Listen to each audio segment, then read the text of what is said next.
Right, jail. Oh, What did Gail?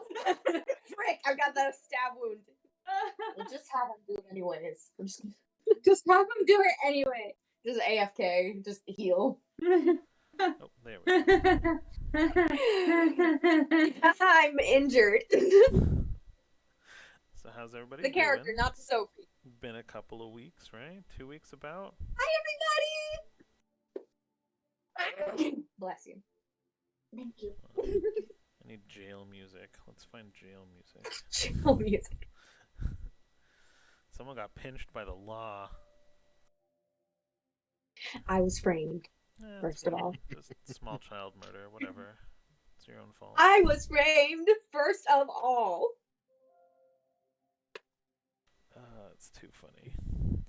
Let's see. I'm still so happy that we totally threw you off guard. Yeah, this is good. Ooh, that's Expect the unexpected. that is way too dramatic for jail. Hang on. I dig it though. No, you should play that if we decide to stab our way out. Right. What? We don't know if they're showing I'm up. kind of wondering what. Not entirely sure. Not entirely sure if she's showing up or not, but if she does, she can pop in anytime, in my opinion. It makes sense. It makes sense for her character, so we can roll with it. Yeah. Just in the middle of a scene, hide her. We forgot you were with us. It just pops up. Passive perception never noticed her. Because our most perceptive person only has a 16 in wisdom. It's like in the show that goes wrong. Flowers popped up. Yes. Yeah, basically. All right. And then springtime. So, got a couple hours today, so I'm really looking forward to it. Hopefully it'll be a decent session. We're going to kind of wing most of it this time until we can find a track and jump on it, I guess. So, y'all are all snuck into a prison like you were supposed to be there. I was already there. It's a matter of national security, Doku. Yeah, right. Obviously. Matter of national security. I do have a fun present for you for your birthday that you will receive hopefully sometime this session. I'm sure we can. I mean, it'll be fun, hopefully. And it's probably something that you will end up doing offline as well.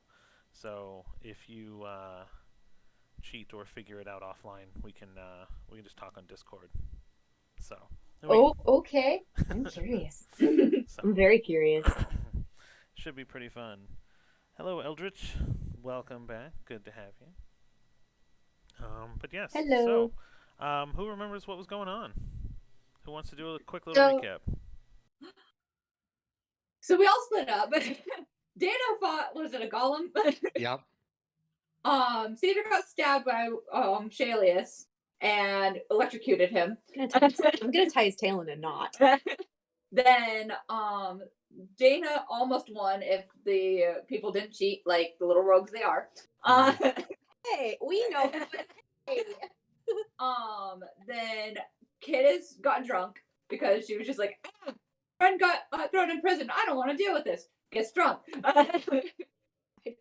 And so and Philo was like, get more drunk and knock yourself out. And she said, fine. And Philo was like, I'll help you. And she's like, okay. And so then Kittis doesn't have a hangover. Giant teddy bear appears as a manifestation of Kittis' imagination and Philo's power.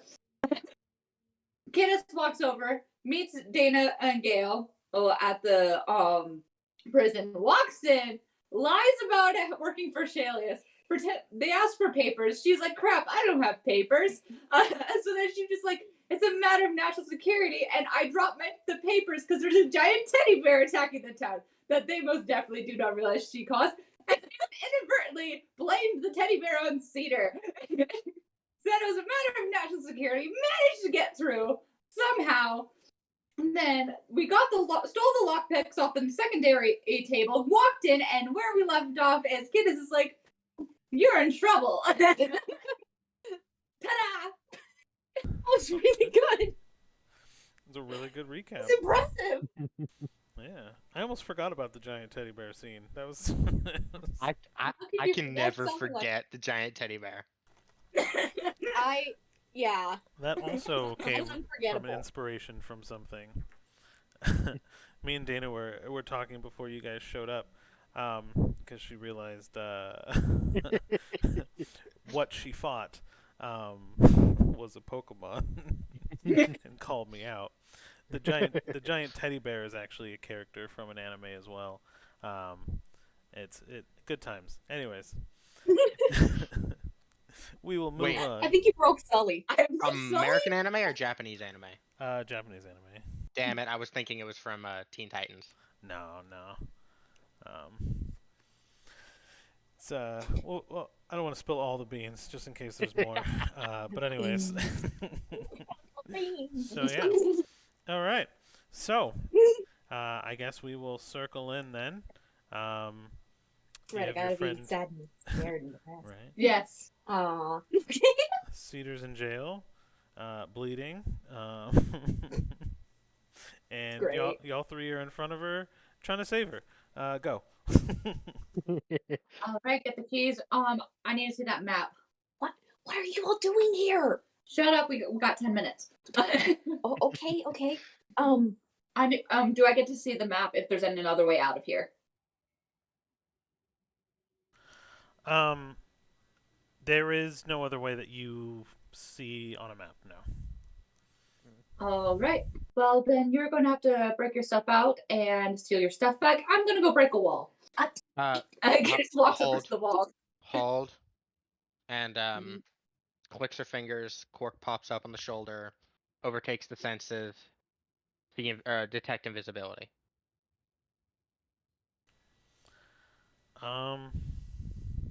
Nothing. Nothing. Nothing. All right. She's gonna go. Give me at least let me get this one out of the cage, or get herself out of the cage, I suppose I should say, and Anybody then got my lockpicks? Oh my gosh, thank you. and I tried without and it didn't really go well.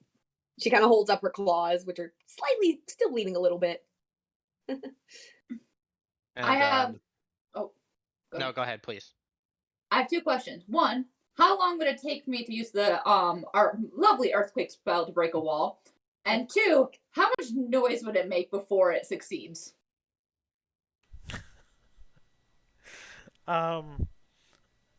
So, I guess your intention would be to tunnel out. Well, more of basically, I'm just busting through a wall and we're darting. Okay. Basically, whenever after Cedar gets her stuff. Okay. So the jail is placed underneath a building, so you're technically in a basement, of like a town administration building. If that makes sense. So yeah, it's tunneling our way out. Yeah. So it's just a matter of what direction you want to tunnel, where you want to go. A ritual cast like that, depending on how far you want to tunnel, will depend on how long it takes. The goal is just out. Which direction I'm do you going want? to a ball and just out. That's the question. So you want to go out? Which direction? Do you just want to go Go straight further up? in. Do you want to go towards the west a little bit? Like, because it's going to determine where you end up. You know what I mean? Yeah, that is a good question. I wish I paid attention to which direction and would be best for this. North is north. Yeah. And Do we want to go north? Do we want to try the north? Are you asking us? Yes. Sure, anything that gets us out of here. So then I guess we're going north. I would like to also say this is the first successful move of your own character token that you did without resizing in like 4 sessions. So good job. Yay me! I'm so proud. I finally can move her. They grow up so fast. So, yep, this teenage kid is now, so it's just learning.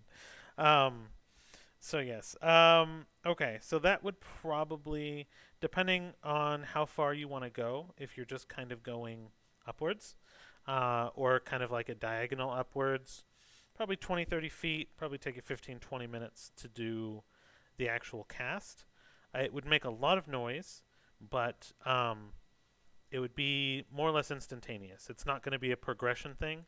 Like when you created the earth and sand, you did the cast and then it just became what it was. Like it shifted instantly or semi instantly. So to dig a tunnel would be very quick once the cast was completed. And yeah, so. All right, so then that means Dana, you're gonna have to drink that health potion and protect us as we get out. All right, just yeah, and while I'm in Cork's senses, do I get anything from poison sense, specifically from like Cedar's direction, because of that knife Right. wound? Ah, yes, my gaping knife wound. Let me see. Reminder to the audience that I still got 3 more points to damage on Shalius than he did on me. So overall, net positive for me.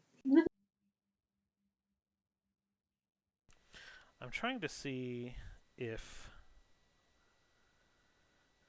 it's a poison.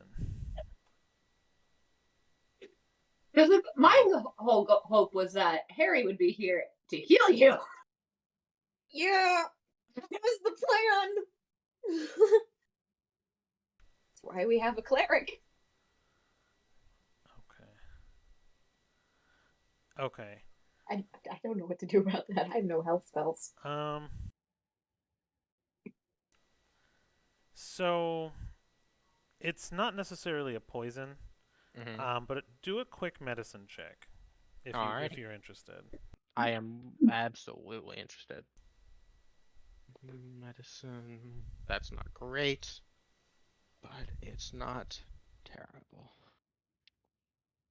That is a natural 20 for a 22. It is magical necrotic damage. Knew it. Yeah. Dang it. Love that. Love that for me. Love this journey for me. So you recognize right away that the wound is kind of seeping and the flesh itself is kind of almost eating away around the wound, preventing it from healing naturally. All right, so this might be stupid, but I'm gonna turn to Kidus. How long will it take you to make us an exit? About 15, 20 minutes, depending on how this goes. And like she's already started. All right, so I don't have enough time for that. So plan B it is, and she will down the health potion and just relocate her right shoulder from her big golem fight, and just like one of those badass like stone faced pops it back in place. Nice. And she'll just she'll get right about that's there. So yeah, she'll stand about right next to Kidus, guarding the doorway. Both scimitars out at the ready. And you already have your lockpicks now. Yeah, I've been picking the lock. Okay. While they've been talking. Do a sleight of hand for me. Oh, yay. Wait, let me find real quick. Yeah. I like sleight of hand. Did they grab any of your gear? I know they just grabbed the lockpicks, right? We'll just grab the lockpicks. She's going to have to grab her gear. 17. Okay. Yeah. So you're fiddling around with it for a moment. And your hands are a little bit sore, they get cramped, you shake them out a little bit. But as you're kind of reaching around these bars, you notice that the lock itself is a little bit less complex than you were thinking. And the gate pops, or the lock pops, and the gate kind of shifts open a little bit without too much resistance. All right. I open the door and I go to join my friends. Hell yeah. Okay. So roll just a quick perception. Oh no. As you cross the threshold of the doorway. Okay, that is a dirty 22. Okay. So you clearly notice that almost for like a single flicker of flame, the flame sconces that are kind of lighting the area, for just a brief moment, they flash red and then go back to orange. But almost like it's a split, like Oh. almost like one frame in like a 24 frame second is just you notice just like quick red flicker. You might want to go steal your stuff back. And Cedar kind of takes a breath and then just goes to get her stuff. I'm stealthing, by the way. Okay. Oh, and I would like to try and use my fairy boon to shift my feathers to the color of the walls. Okay. So, okay. Go ahead and roll a stealth then with advantage because you're kind of preparing yourself for it. It was an 11. It was an 11. Well, shoot. Yes, because I rolled with advantage. The first dice was a 4, the second was a 1. All right. I'm getting flashbacks to being sneaky. To be fair, I do have a stab wound, so That's I'm fair. wounded. So, That as you travel through the hallways, That's a Well, so, just quickly, Mhm. the stuff, Cedar's stuff was with the 2 guards, right? It was with the one guard in the admin room. Okay. So what I'm gonna do is I'm actually when I obviously see her start walking down the hallway, I'm going to trail her by about 15 feet and hunker down behind this wall, just keeping an eye on her instead of, in case shit goes sideways. Okay. Okay. So here's how this kind of plays out then. So There as you you go. get there, I need you to roll a stealth check as well. All right. please do better than I did. That was cocked. That's a natural 1. We're having fun today. Okay. So dead. So I have some interesting news for you. Ah. Our friend's last known location was he went to break. And he's been snacking. Cedar managed to actually slip past him because he was, I guess his back was facing, and he actually rolled a 7. But I'm not even going to bother rolling a natural against a natural 1. I don't blame you. Because, you know what? Actually, hold on. Let's That just would be make an sure anomaly. I don't also. Please, Nope. that would be an Okay. anomaly. Got a 10. So. I got a 6. I wanted an anomaly. So,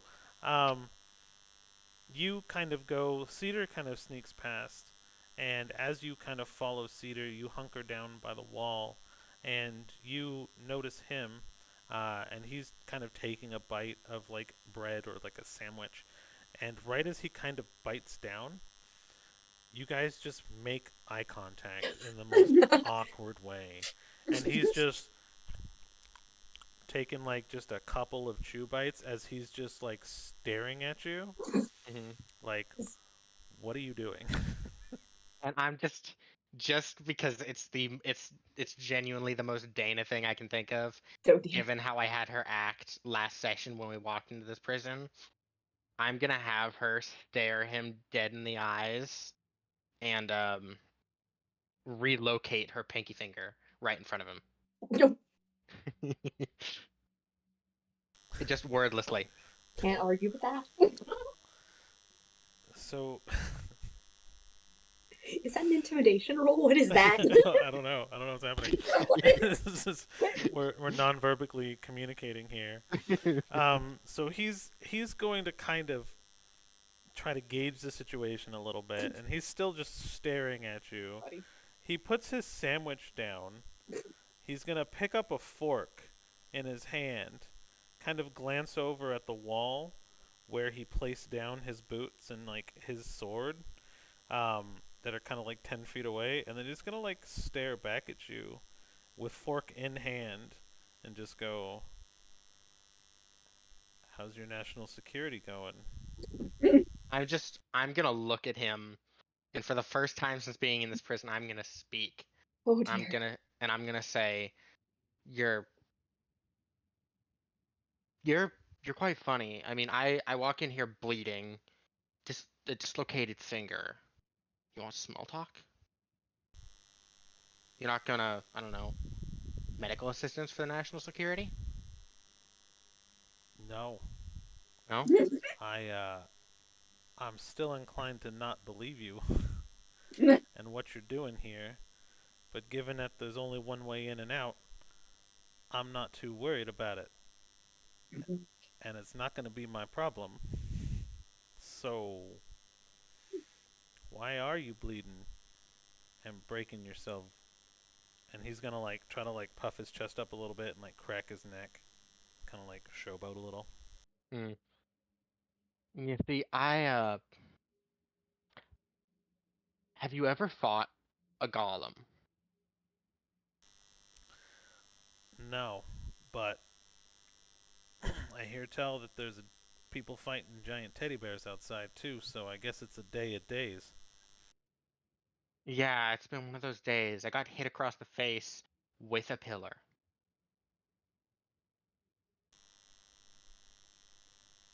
Do you need a hug or a band-aid? Yes, some bandaging would be nice, but if you give me a hug, it will be the last hug you ever give. All right. So, um, we got some band-aids in the torture room, or the interrogation room, because sometimes our interrogations require medical assistance. Uh, let me go see what we got for you, I guess. Perfect. And I have no understanding why my national security excuse worked. he's gonna make his way up to grab his shoes and his sword, and he's gonna like re-equip himself and like shimmy his belt a little bit, make sure his pants are on nice and tight. You know what I mean? As Mhm. his sword was attached to his belt, and he's gonna clear his throat, and he's gonna approach you to kind of like walk past. I will stand aside and just stare him down the entire time. So he begins making his way towards the interrogation room. Hmm. I'm gonna roll a quick perception check because Cedar is probably awkwardly still standing at the end of the hallway towards the door. Um, Like, um, go ahead and roll a stealth check. I don't know if you're necessarily gonna beat it though. do I still get advantage because of my feathers? I'll give it to you. Yeah. Heck yes. Oh, actually, I don't even need to roll again because that was a nat 20. Okay. Yeah. Had you not And then gotten when a you nat 20, you probably would have lost because I got an unnatural nat 22. Or well, yeah, an when you unnatural add my 27. stealth mod, that's 27. Yeah, I figured. Okay, so not too bad Mhm. then. Yeah, he doesn't see So you. I am being sneaky. You are. First time for everything. No, I'm joking. And so, Excuse me. no. So he's gonna continue on towards the torture room. And I'm gonna kind of hobble behind him. Well, here's the problem, darling.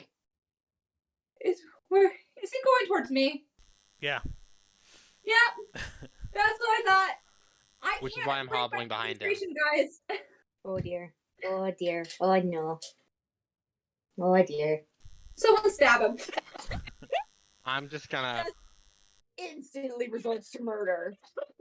Well, I'm about to be caught. I'm gonna walk up behind him and like 5 feet behind him, just like kind of limping, and I'm just gonna look at him, and I'm gonna go, hey, do the lights usually change color here? uh, yeah, they do. And he's gonna turn back and just kind of like face you before he, because I'm assuming you're like kind of right next to him, like around here, like 5 feet Yeah. away. So he's gonna slowly turn back around. He's like, yeah, they do. Every Good. time one of the jail cells open and close. Uh-huh. Um. This goes so Okay. cool. Um. And she's gonna look at him kind of quizzically, and just and just go, all right, what happens if they turn green? I don't know. It's green. They don't really turn green. yellow and red. Well then, what does green mean? No. Uh, and I think okay, hold on. DM, Wait. DM's gonna ask, are you gonna attempt to bribe him? Is that what's happening? No. Okay. Uh-uh. Because that's where I- that's where the next part of this conversation was gonna go. So it's funny that you Mhm. just I thought you beat me to the idea. But anyways, rolling back I then. So there is no green. The sconces are red or yellow. right as he says this, I cast prestidigitation to turn the That's what I was waiting for. So, which ones are you hitting then? Are you just trying to do like an area effect of all of them? Cause Yes. okay, No, not all Around, around no, here. around him specifically. okay. So there's one in this hallway, and I guess as you guys are awkwardly talking, right behind you, the one wall sconce that's visible, um, just flashes green, and he just looks so baffled, and is like, "That doesn't happen." I mean, I know I'm new here, but I read the handbook, right? Like, and Oh, he's good for you. You read a book. Because books are so much more useful than actually living it. so he's gonna pass by you now, and he's gonna go up to the wall sconce and just kind of like poke it a little bit, and he's like, and he burns his finger a second, and it's just like they don't. He's like, okay, um, your wounds are gonna have to wait, I guess. Um, I'm gonna. I gotta go figure out what green means. And he begins walking back in this direction. Well, Our party gaslighting people since the beginning. I don't know. The problem is I'm assuming Cedar is around here somewhere. Yes. I mean, yeah, but I'm still trying to camouflage. Well, wait. hold up. Yeah, wait. Where, Hold up, what? where were you? Oh, I forgot to move myself on the map. Frick. There we go. Oh, you moved me. Thank you. No problem. I got you. Like, I'm trying to see how the hallways work. it's hallways. How do they work? It's specific hallways. I don't have it memorized. And so, just because I've done this before in other campaigns, and I like gaslighting people and then just watching them and then forcing them to spiral, um, I'm gonna, I'm gonna. Cork shows up in the hallway and just starts like mentally insane cat screaming at him. Let me sing you the song of my people. Okay. So the cat. Aww. So. So the cat just starts yelling at him. Yes. All right. It's like Jules. So Patsy's cat. I'm gonna roll 1 perception, 2 perception with disadvantage. That's a 6. What's your modifier again? Or what's your stealth modifier again, Cedar?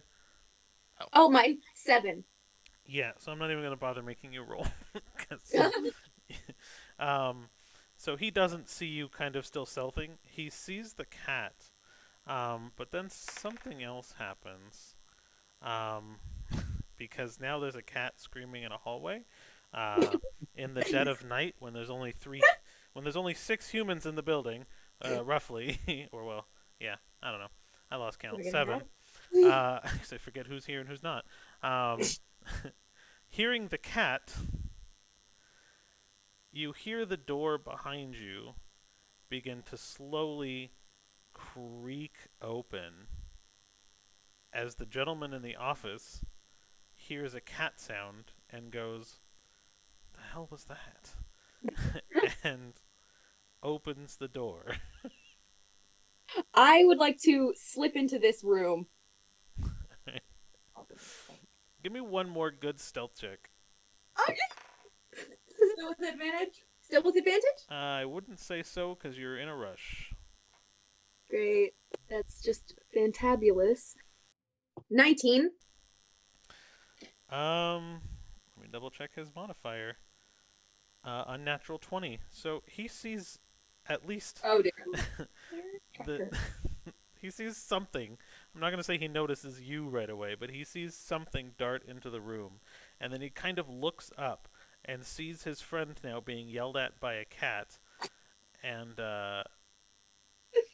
he goes and actually tries to pick up the cat under That his is a arms. mistake.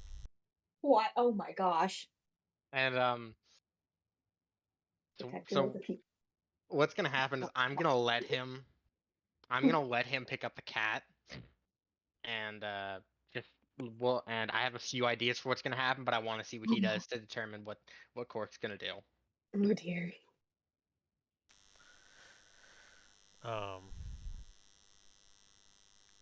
and okay, so you're just kind of now everyone's this is the weirdest game of chicken. I'm like stressed out. Kiddus is just in the other room casting a like spell. green light. I'm trying to buy Kiddus time. Get it. And so he's gonna look at his friend and go, his fellow guard, and go, maybe you should get back to your post.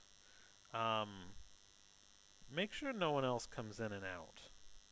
And the gentleman makes a stiff salute and actually begins to walk out of scene, out of visibility.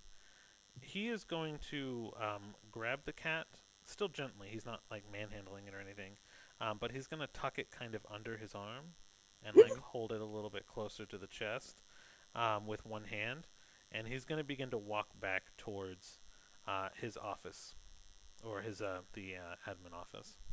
Okay. Does he look in the room since he technically noticed at least something where Cedar was? Does he try to look in that area? He doesn't. Okay. So then Cork does nothing as of right now, but just Pac-Man.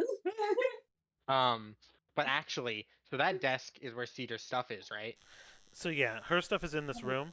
He has his desk, and then there's like an intake desk or an evidence desk that's on the Wait, lower have you not corner. stolen your stuff yet? No, I almost got caught by the guard. I thought I was already there, but I was just sneaking past him apparently. Where I just put that token, that's kind of where her stuff is. So that's like an Okay. evidence or a check-in kind of desk, and then he's got like his like Oh. admin desk. So what's the most readily accessible thing there? On his desk, On the evidence desk. the evidence desk. So any one of Cedar's belongings would be readily acceptable, accessible. So there's thieves' tools, you know. I thought we'd already got my thieves' tools. Yeah. They took lockpicks. Well, no, I took her thieves' tools specifically. Okay, sorry. When you said lockpicks, I thought you just took picks, not the actual Oh tools. no, I'm sorry. No, we took her specifically. Okay. Yeah, I'm fine with that. That would have made sense. So there's basically any of her belongings. I know, did she have a vial of drugs? No, I don't think so. That was Kiddus. No, that was Kiddus. Kiddus has the magic mushrooms. I have the drugs. I have leprosy hand. I have heart, Cedar's eye, several beings. So a couple of different creatures. definitely her weaponry, and anything else that she was really just kind of readily carrying. My spell book. Yeah, definitely spell book They is deserve there. to die. I'm gonna. So it when he sits down at his desk, is he still holding Cork? He puts Cork down on the desk in front of him, and he Okay. starts trying to like scratch his little face, and he's starting to play with the cat, and he's like, "Who's your cute little boy? Who you are?" And then he's like, "Are you a boy?" And then he's gonna like spin Cork around and like pull up the tail and look at his butt. And with this, Oh no. so with this, I'm gonna. At this point, I would have overtaken Cork's senses, and when he spins Cork around, I'm actually going to I'm gonna have Cork just try and blow his mind a little bit. I'm gonna have Cork unfurl his wings. Ooh. he's like, so he's still holding on to Cork's tail, trying to examine Mhm. parts. And The wings and and once frill. once the tail is raised and the wings are out, he's actually going to he's gonna raise his left foot, his left paw, and put it over the guy's eye, like that's not for you. Oh my gosh! And No. he's, he's like, so you're not a kitty or a boy? And he's just looking at Quirk so confused. And he's like, what do you eat? Maybe a treat. And so he's now just endeared with Quirk. So he opens up one of his drawers and he pulls out some like really dry jerky and he like tries to offer it. Cork's just gonna grab the jerky and uh and jump off the desk, walk towards the evidence desk, stare directly at the spell book, fly up on the desk, and start batting around the spell book. So okay, so you're kind of batting it around. Yeah. So he's just kind of amazed that Quirk is just kind of like flying around, I guess, at this point, and jumping around. He's just like, huh, that's just the darndest thing I've ever seen. But he's mostly just gonna like sit and stare for now, because he's kind of taken back by the fact that it grew wings. um, so I'm gonna say probably about 4 or 5 minutes time. Unless Kidda stops her spell, it is gonna go off. Wait, and so just a little bit. So you guys better get your I stuff. gotta go. When I have a plan for that, and so the 4 or 5 minutes pass. I'm gonna retake my senses while Cork is just messing with the book. I'm gonna walk back into Kiddis's room, into Are the room where Kiddis is, and just Are you going to get your stuff? I have to. I know, just is it ready? Is everything ready? The spell is about ready. You better hurry up though, because it's going to make a really loud boom. All right, and uh, so she retakes Cork's senses, and Cork is gonna turn around, is gonna bite the bite the book, pick it up in her mouth, turn around, stare the guard dead in the eyes, gone. And then Cork is actually gonna pop up about, I'm gonna use my token to show it, about here. Set down the book. Take about 10 seconds. Or no, about 5 seconds. Start screaming again. Pick up the book. Gone. I love Cork. Okay. Okay. So he didn't hear it. Those two did though. Okay. So movement happens. I'm not going to say what movement happens, but you can hear the shuffling around of feet in a distant hallway. Question is how are we going to get this stuff? And Where the guard? Sorry. well, so when Cork disappears again, Cork's gonna show up at my feet. I'm gonna grab the spell book. And then I'm gonna have Cork. Actually, I am gonna go look down the hallway. Is that guard still there, or was he one of the ones that noticed? He's behind a closed door, so Okay. it's hard to tell. So there's a closed door in this hallway. So all these Okay. little markers are doors here. Hold on, maybe I'll blow up the map a Oh, I see them now. little bit. So Yeah, all I those see it now, okay. So they're all closed. Not necessarily locked. I mean, the front gates obviously are going to be 100% locked. But like once you get past the gates themselves, any doors usually just closed behind. I'm gonna. That's why Sorry. he Go didn't. That's why he didn't see Cedar when she stealthed up there. And Okay. Because she stealthed up to the wall, and he didn't actually roll the check until he opened the door. I'm going to. Okay, and that token right there is my stuff, right? Yeah, yours. I'll move the Okay, token over to so where that's what I he. thought it was. I Where, just wanted to double check. yeah, your stuff Um, is right there where the second token is. I'm gonna really quickly open the door, grab my stuff, and just go back. You open the door, and you see a gentleman sitting at a desk, staring at you. Grab And yourself and run. Grab my stuff and run. I go. I go. I just And run. I just grab my stuff and I go. Pleasure. And I run. okay, so he kind of runs. So you grab your stuff. I'm gonna say that you have a chance to kind of grab it, and he kind of gets up. It all happens just in like a flash. Let me have when just I an athletics off with you. Oh, okay. Let me find. I'm would I giving. hear any of this as it goes down? Please, Well, I mean, please, you could please, see do it. If my I'm assuming she left the darling, door my open. darling dice, Okay. Yeah. please.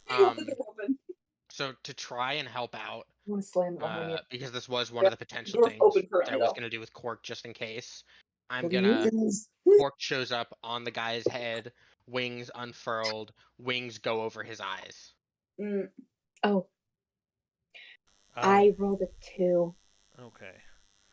and I don't have any mod for athletics, So roll it like with. in real life. Right. Roll it with advantage then, because you. you have the assist from Quirk. All right, that's a 16. Okay. That's a 16. Um.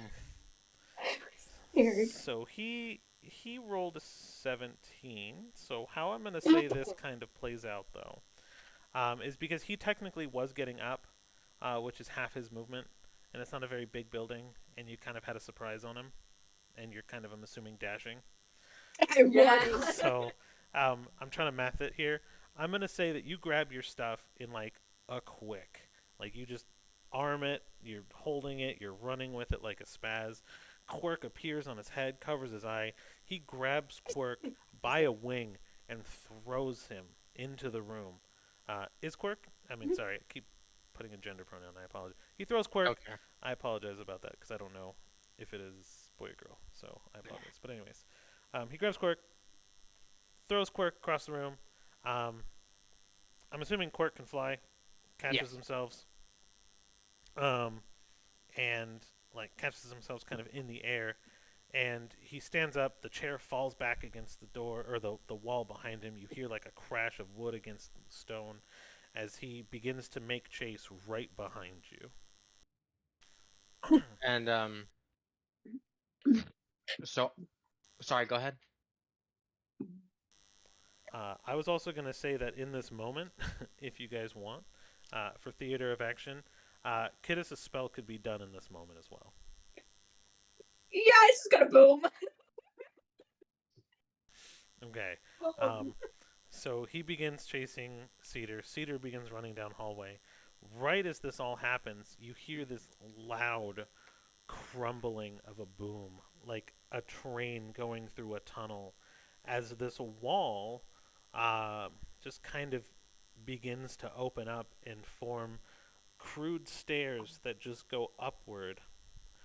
And as they open up to kind of breach the earth, um, you would have expected to see darkness because it's night outside, but instead you see what looks like light at the end of this tunnel that was just created by Kidus.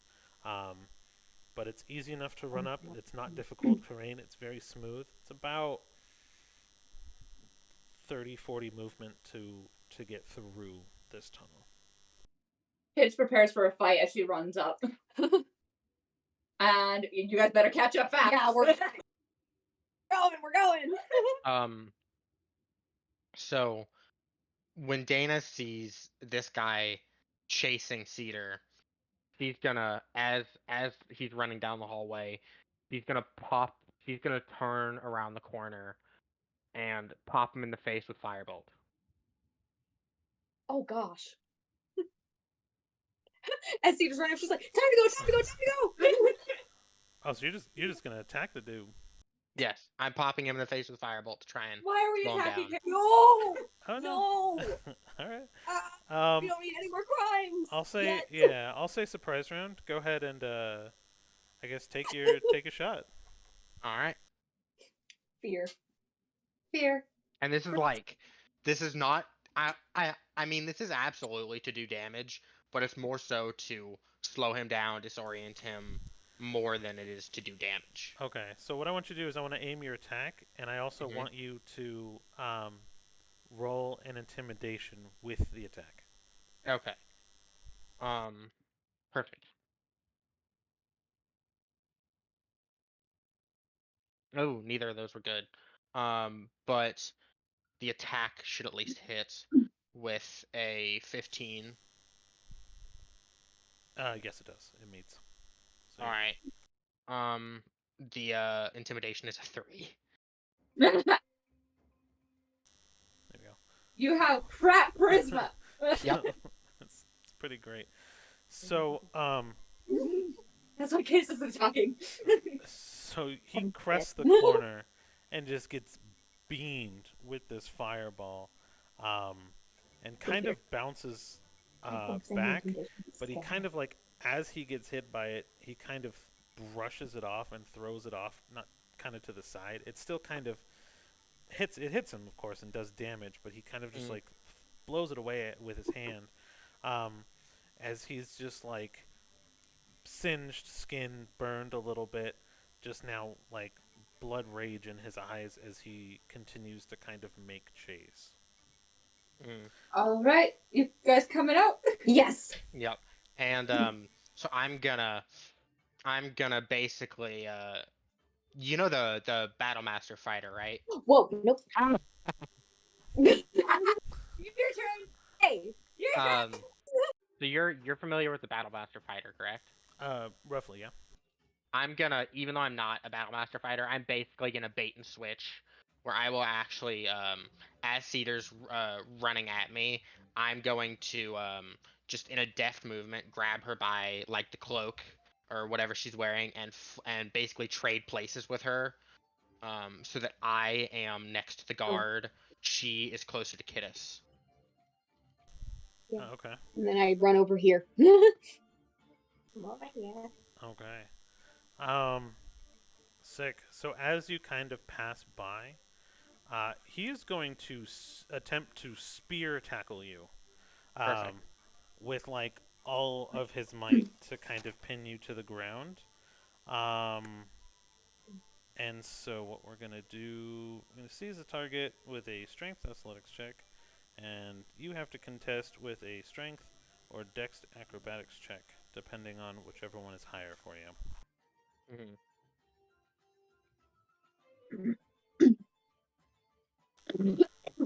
Good luck. All right. Oh, mercy. Ouch. 12. 24. Sorry. Now you're good. So Fear. he grabs you. He literally spear tackles you, and his shoulder just goes straight into your diaphragm, knocking the air from your lungs as you just fall backwards and your head just pop right against the sandstone floor. And you look up as the door in the hallway that Cedar just ran through kind of closes, as it looks like they just both turned and started running up a tunnel. And as a little bit of a retcon, can we say when I bait and switched with Cedar that I put the spellbook in her, like on her person, or would that have been too quick of a movement? It's not too quick. I get the intention. I really like it. I will, just because it was retconned. I'll make you roll a sleight of hand for it. Okay. It's not going to be a hard check. I just want to see if it works. Ooh, 17. Oh yeah, you smooth as ice, just slipped it right into Cedar's waistband just as she was running by. Like she might not even realize she has it. It was so clean. You know what I mean? Did I see the tackle happen? How quick were you running towards that tunnel? I'm assuming you were running. I was running. Because like the thing is like I'm booking Chase, it. you're Yeah. booking it. Yeah. Like, I'm gonna kind of say no, Okay. but you'll notice right away, like before you get to the end of the tunnel, that someone who should be behind you is not behind you. Oh crap! Dana's not with us. you good? Okay, can I figure out where we are when we because I was at the top of the tunnel. Sure. Where was I? Let's find a map for that. Where was I? Tunnel map. Because I need to figure out whether or not I'm going back. Well, okay. Here's the $1 million question: am I grappled or restrained? So yeah, you are. I guess a little bit of both. So he tackled you with the intention of getting on top of you. So you guys are both prone, on the ground, and he's got you. Mm. So if you wanted to escape, you would have to, on your action, take a check to get out of it. But okay, but I guess that goes back to my question: is it more of a would you call it a grapple or a restrain? Is there a rule difference? Is that what you're asking Yes. me? Hold on. Yeah, because the difference will determine what I do. All right, give me one second. Okay, looks like we're in a nice place. I'm now curious on what on earth I want to do with this. We just went into the building that's above us, which is an administrative building. That's going to be an interesting day at the office. Okay, it's gonna be Okay. terrifying. What do you mean is gonna be? So Can take the gun out? you okay? So in this You can see case, how I terrifying it I can just be. had to quick check the But I've rules. heard about it. Mhm. This would be grappled because restrained would indicate that there was some form of tool Mhm. that would assist, that would cause like additional disadvantages and stuff like that. Where grappled is kind of neutral footing, 1 versus 1. Mhm. All right. So then I will take a check to try and get out. Okay. All right. While she's doing that, so where am I? I see the building. Where the frick am I? So you opened up a nice little hole in the floor, in the city admin town center hall. Yep, there it is. That was so. Yep. So the prison was below this. Teddy Bear Attack was to the south. This has kind of like a town hall meeting with the mayor type of deal, entertaining people as they come in. There's a lot of administration done in this building. There's not a lot of people, but there are probably about 3 or 4 people dressed in robes, kind of sitting at one of the tables, kind of reading a book or reading books and kind of discussing like politics and stuff like that. They see the hole open up in the ground and they kind of stand up in more of an awe, as I'm assuming you kind of crest the entry into this building a little bit. Hold on, I'm trying to find where Calvin is. Oh no! Oh what? Hold on, where did I put Calvin?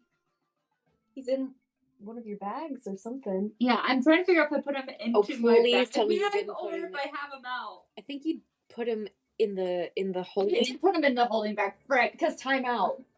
Yeah, I did You're put him in giving time timeout. Just because of him.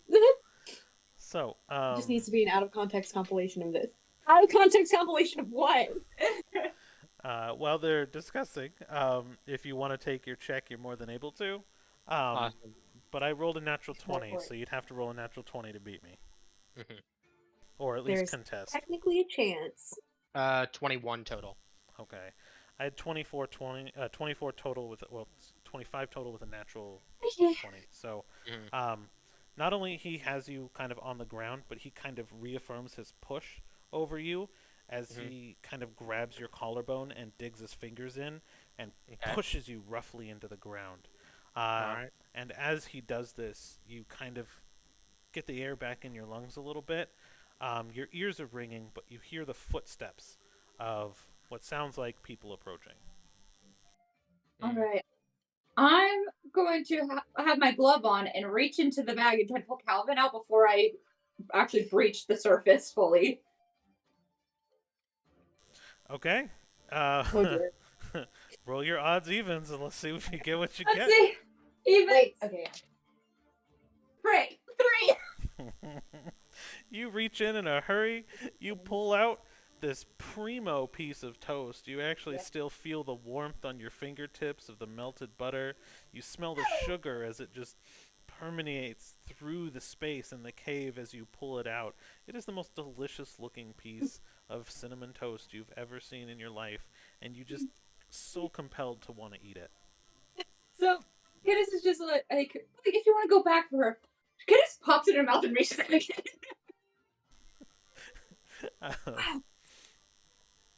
I don't know if we should get out or if we should go back for her right now. I'm gonna Go back. I'm going. And Kittis reaches into the bag again.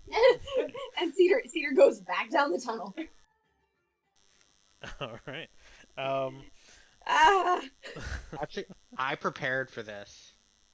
Oh, thank goodness. Oh no, against you two. Yeah. Yeah. So as they turn around to start heading back down the tunnel. I'm not turning around. I'm Perfect. taking her back. Yeah, no, I'm Perfect. going back. So then as Cedar's turning around to run back down the tunnel, Cork's actually gonna be there about halfway down the tunnel, wings outstretched, as like a don't you go any farther kind of motion. Let So me get that get through technically it. takes an action, right? Well, I would have had Cork just set up like that, Like a little Um, sentry. pretty much. Okay. If you'll allow. If not, I understand. No, I'll allow it for now. So your intention is to get Quark to kind of stop Cedar from Yeah. running back. Okay. Mhm. Cork, let me get through. I Ray, can you and your stupid sacrifice characters. I'm not. You do realize that this is going to make things 10 times harder on us, right? I know what I'm doing. Kind of. Kind of. I'm sorry. It was the kind of that broke me. Okay. Okay.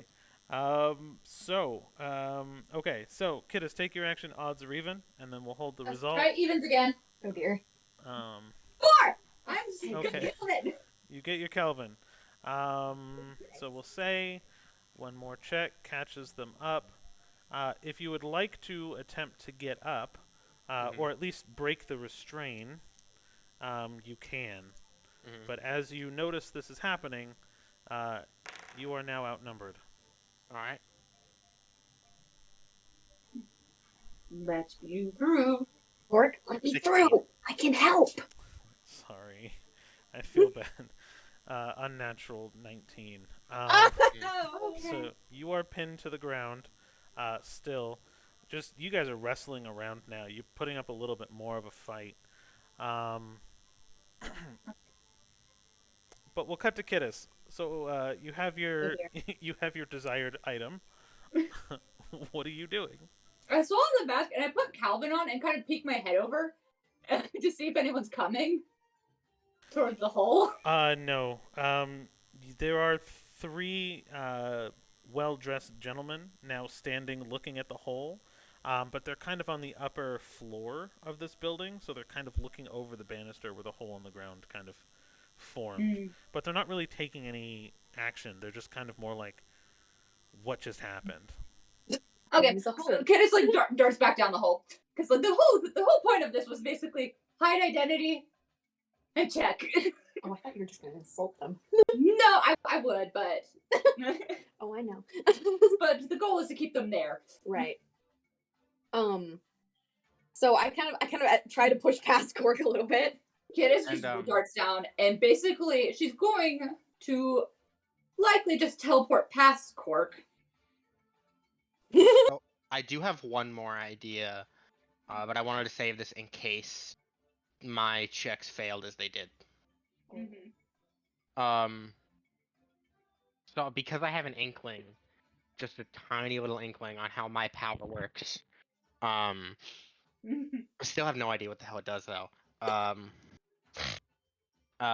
gonna look the guy dead in the eyes that has me restrained. Well, actually, can I, or is he like, or am I facing away from him? So you guys are kind of wrestling around. I'm gonna say he's more in a you're kind of in a full guard position. Okay. So he's on top of you. he's kind of like between your legs. He's got his fingers in your collarbone, and he's pushing you into the ground. And he looks like he's gonna start swinging at you. All right. So I'm gonna look at whoever I can, and just like with this steely determination, I'm just gonna start like basically like just really pissed off, half yelling at them. Look, I've I've lost one family. I might have found another. You sick fucks aren't taking this one from me too. And and with that, I'm just gonna close my eyes and just start thinking purple fey queen.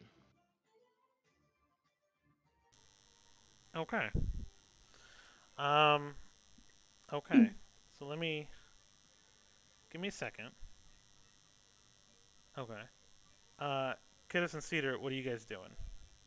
Well, the goal is to get past Cork, and if Cork doesn't let me pass, I am going to teleport. I'm gonna try. I'm trying to get past the cat, but I don't think I'm gonna. I will be trying to get past said cat though. So Kind of we get past move the cat. him. I'm just trying to move him. Okay. I mean, it's a cat with wings, and it's Yeah. not exactly. It's more. I'm assuming. Oh yeah, no, it has no actual yeah, power. It yeah. was just there to. It was just Coordination. because I know how Cedar works. I was more just using it as a roadblock because I knew Cedar would not try to push past the adorable cat. Yeah. So you have. She to, is. She's trying to move the cat. Well, yeah, but it took you longer to come to that conclusion than if the cat hadn't been there at all. So. That's valid. I hate you. He does not care. He will do what she wants. Oh, we know. Okay. So you push past, and I'll say you kind of breach into the back into kind of the chamber below, or the jail below. You'll notice the light kind of block out behind you as shadows are cast down into the tunnel. Because it seems like the noblemen who were looking at the hole are just kind of more entranced by the hole at this point, and like how it got there. Oh.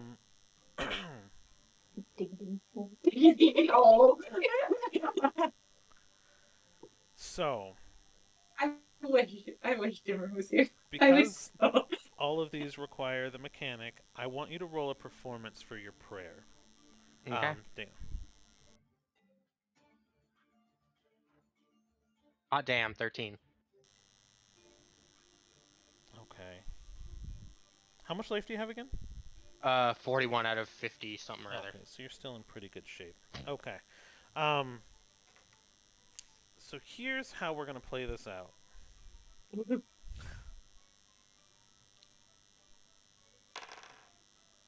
Okay. 17 and 19 beat your AC. No, you're incapacitated, so I have advantage anyway. Mhm. Oh, those are garbage rolls. So what's your AC? 17. Okay. So you're wrestling on the ground, and two other guards come up and just full ream kick you straight in the face. Like, they take turns. One goes in to try to knock you out, and the other one goes in to also kind of do the same. And both of them rolled really bad damage. So you're going to take about 7 damage in total, as these boots just poof, poof, like, take you and hit you in the face. And as they do, purple blood kind of comes from your face on the first kick. It kind of breaches the lip and skin as they drive into your teeth. And as that kicks, the blood splashes on the second guy, who then kicks you as well. And then all of you guys notice in that moment that there are 10 red flickers as the sconces flash in a blinking pattern of red. And you hear the clanking of what sounds like jail cells opening. Well, do right. I guess. Can so if you want us to think about helping Dana, Kay just pops her head over and just like looks at the jail cells to see who's exiting. You see a ton of people, about 8 people in total, looking kind of raggedy, like they've been in jail for a long time, but Oh. also a group of people that um, are not going to shoot a gift horse in the mouth. And you have probably, yeah, so I think, yeah, I have 8 tokens. 8 people in burlap and just raggedy clothes now kind of making a run um, in your direction. Jailbreak, let's go. Candace opens a door towards Dana, and unless you have something you're currently doing in Rain. No, I'm good. All right, I'm gonna see about casting Cause Fear at all 3 of them at the 3rd level.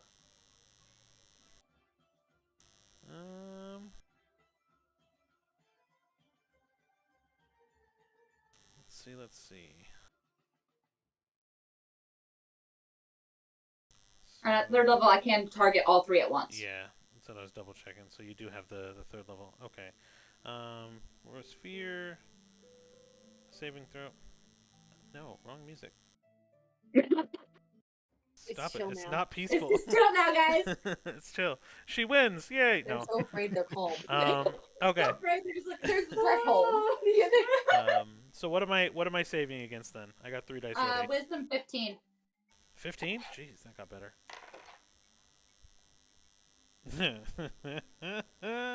Okay, so I can roll great against Dana, but apparently roll shooty against Kiddis, because all 3 of them failed. So you have. So basically, go ahead. Kiddis basically just awakens their sense of mortality and just forces them to feel their own heartbeats and become very aware at any second it could stop. They all kind of grip their chest. Their skin kind of goes pale as beads of sweat begin to kind of pool down their face. The prisoners kind of recognize that Cedar was actually just in a cell recently, and it's probably the cause of this hole in the wall. So you see about 4 of the 8 prisoners go upwards towards the tunnel, and the other 4 seem to be a little bit more out for blood as they begin to run at these now feared or scared guards, and feeling their own mortality in their chest for a moment. You just hear, oh shit, oh shit, oh shit, oh shit, oh shit, and all 3 of them begin to run as the 4 prisoners kind of begin to make chase after them. As the 8 prisoners kind of pass within kind of the area that I'm in Thieves' Cant, I want to say, raise some hell! And Kiddis just yells out to Dana, let's go! And Dana's gonna jump up and head for the hole, but like pushing the other 2 in front of her to make sure that they get out. Okay. So you guys all make it to the top. You set up. It's like, we're gonna burn things down. As you guys kind of breach the threshold of the town hall, basically, your eyes actually kind of dim a little bit because it's a lot brighter in here than it was in the jail 20 feet below you. And you now see these 4 prisoners stealing the coin purses from these well-dressed gentlemen and kind of pushing them to the ground as they fall, and they're counting like, oh no, get back here, you cut purse, and like they're just trying to like make up names and be angry, but these prisoners like push them to the ground, robbed them, and now they're kind of running out the front door. And as you kind of make your way up, the nobles aren't really distracted by you at all. They just probably assume you're more prisoners and are more akin to try to get away from you at this point. All right. Let's run. We run. We're running. It's bad. Okay. So, you continue to kind of run out. Cedar, you've actually traveled some distance. Your adrenaline is running. What I want you to do is roll a d12 for me. Okay, wait. I'm Trying to find which one that is. Ah, you little. It's a 1. Okay, that's how much damage you take. Oh. Your wanted to put your own mortality in your own hands. Your wound Woohoo. is seeping because of the increased cardiovascular pressure from all the excitement and the adrenaline. Makes sense. And your wound is kind of seeping, leaving kind of a trail of blood behind you. It hurts, but not enough to stop you from continuing to move. Well, as I'm running, she's kind of mumbling under her breath, "Ow, ow, you stupid purple! Oh, you jerk! Oh!" Just like, under her breath, just like whisper yelling at Shalius through the ether. And we're leaving a trail behind. Lovely. Great. I don't know how to stop that. You notice gold flecks of glitter in the blood as it drips. My blood is glittery. It sounds like Lovely. a medical I don't issue. know how to stop it. That sounds So- like a medical issue. Cedar, get us out of here. Where are we going? Okay. There's one place I think we'll be safe. And I would like to go to the nearest temple of the deity Lemater. Lemater? Tomater. Close enough. That's all good. Tomater. I'm sorry. That's been in my head for so long. I need to release it.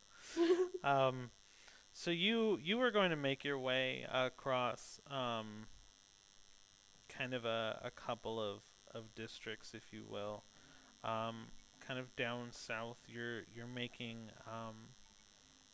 a lot of haste, not being super obvious with your movements, and you're just kind of you know where the temple district is. You'll notice a lot of the temples are closed. I'll say you kind of get there without too much trouble. People up top are still going to be a little bit more concerned with the giant teddy bear that was attacking the town. So they're not really paying too much mind. People that are awake and heard the festivities are kind of more examining the scene. They're cutting away pieces of the teddy bear and just getting like stuffed animal fluff that they're like looking at. You kind of see it as they go by. Everyone's focused on that more than anything else. I'm going to say you actually still continue to travel though for a decent amount of time. I mean, you're talking about a couple of miles that you're kind of walking and moving. So I want you to roll another d12 for me. Nope. Where are you going? Two. Okay, so you take 2 more damage. However, you make it to your destination. Blood falls from your wound as you kind of breach the doors of this temple. But the doors are open, and you kind of see your pews, if you will. Standard temple layout, I guess. Lots of marble, gold pieces, and in the very back, you see the statue of a man with his hands bound, kind of leaning forward in just ratty, torn-up clothes, and you recognize the deity as the one who suffers. And you are now inside this church, which I don't know if I. Are there any? I'm sorry. No, go ahead. Oh, are there any like, I guess, like temple people? Cleric? I don't know. Like, I don't know how this works. I'm a wizard. I'm a You're a wizard, Harry. You're a wizard. let me see if I have a nice temple. I'm pretty sure I have some temples. No, so let me Harry's find the one. cleric. Oh, that's right. Let's see here. So, let's find some. +4 to religion. Raven Queen? I don't know. Hold on. I don't know. Let's see. Oh, it's because my intelligence stopped. That's why. Temples and forts. These are all. Oh, here. That's perfect.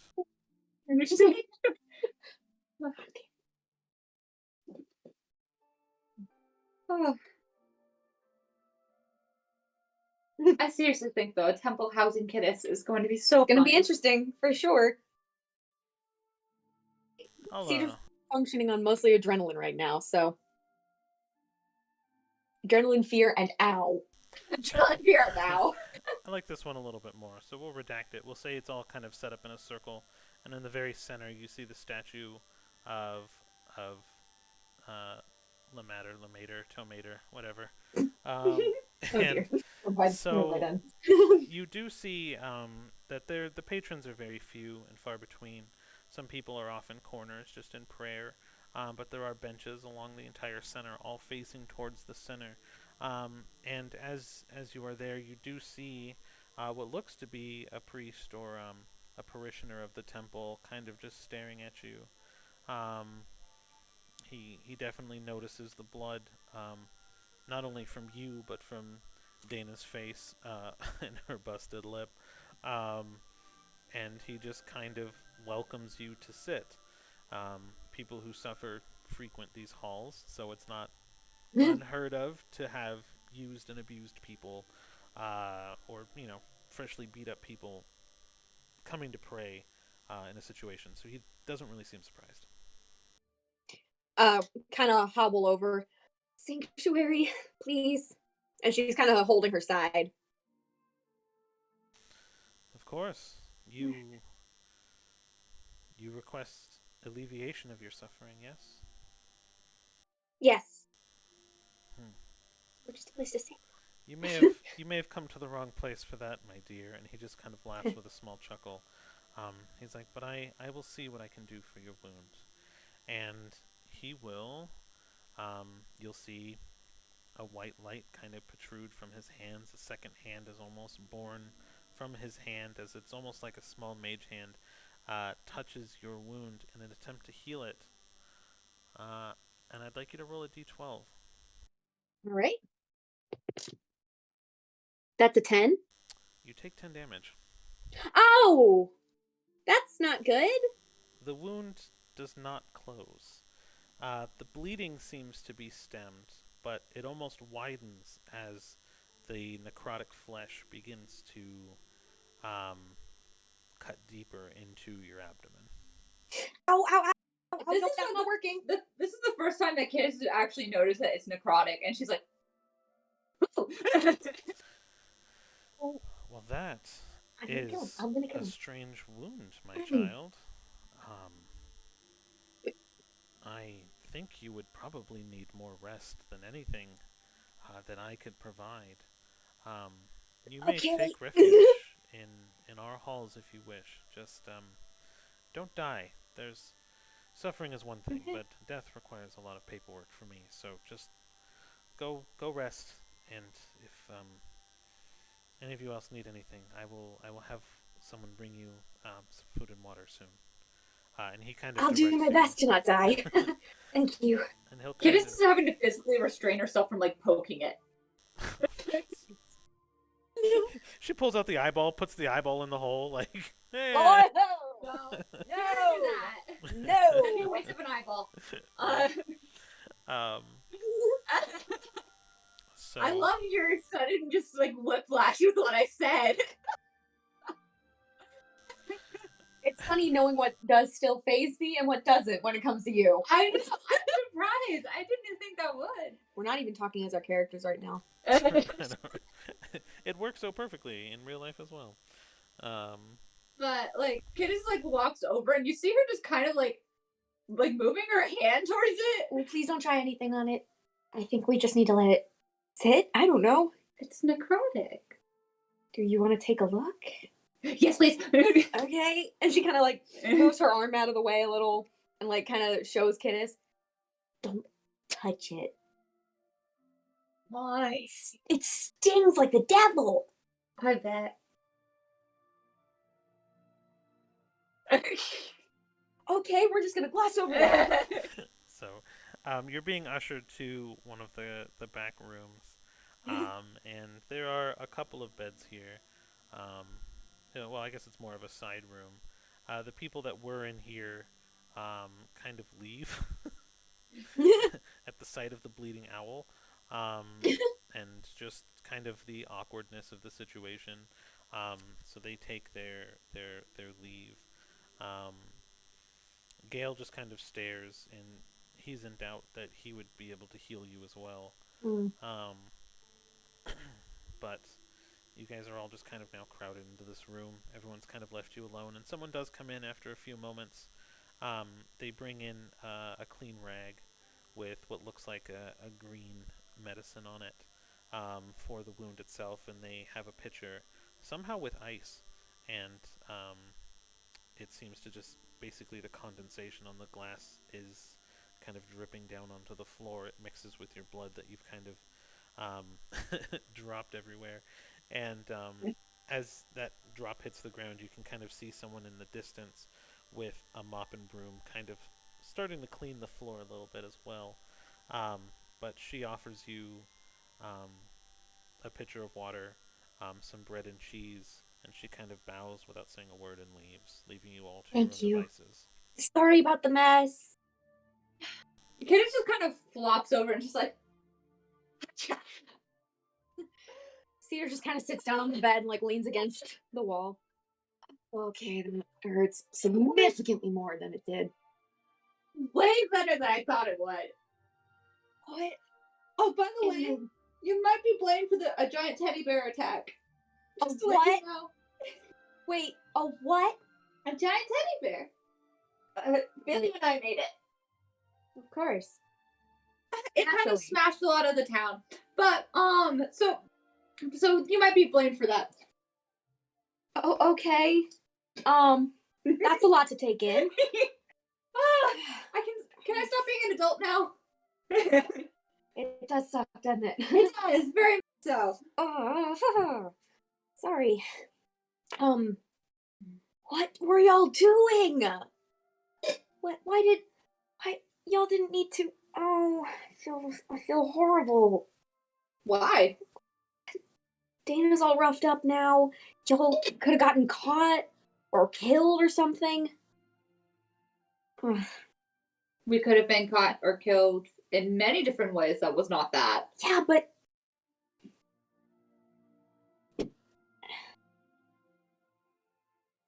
I don't.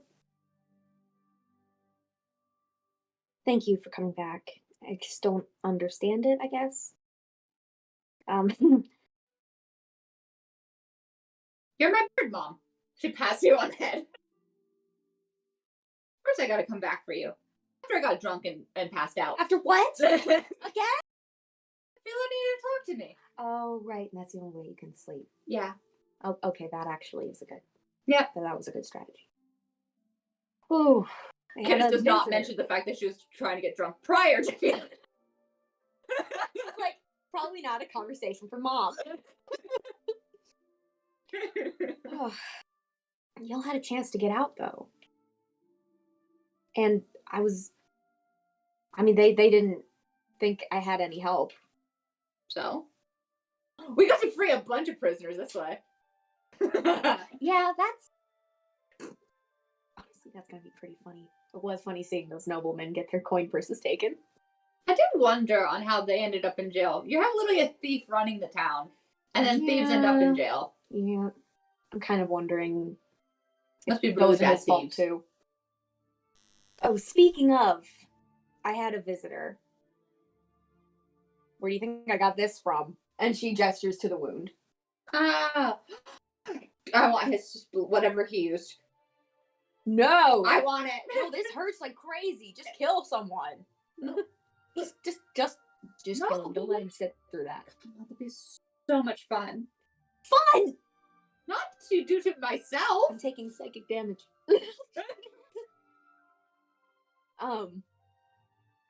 But thank you all.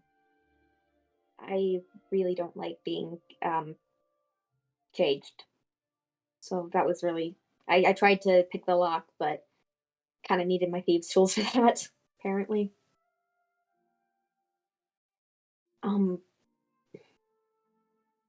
So what do we do from here?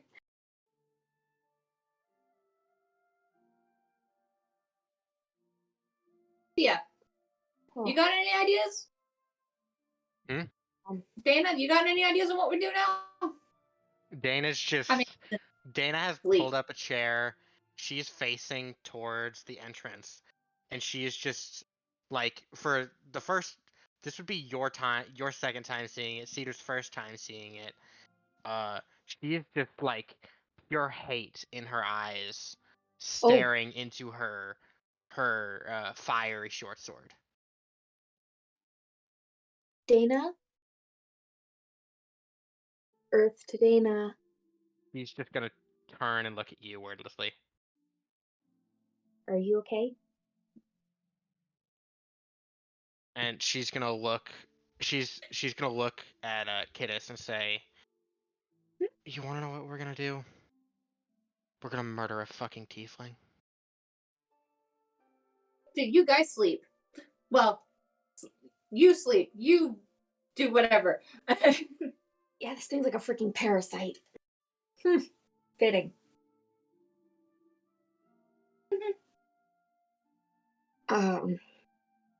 Yeah. Came to visit me in jail and told me some fun stuff and then stabbed me, but I got off a little bit more damage on him. So net positive in my book.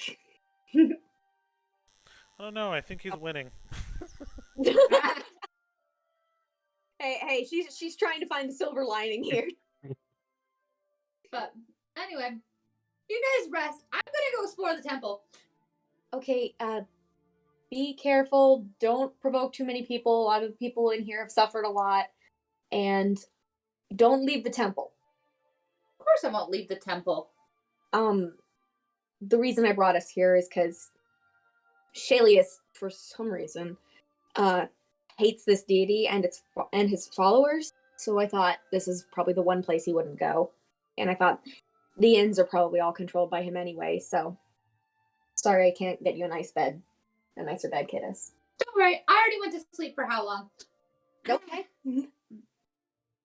And Cedar kind of turns over and just absolutely goes to sleep, like just Knocks Knocks out. out. Like, she's out. It's been a long day.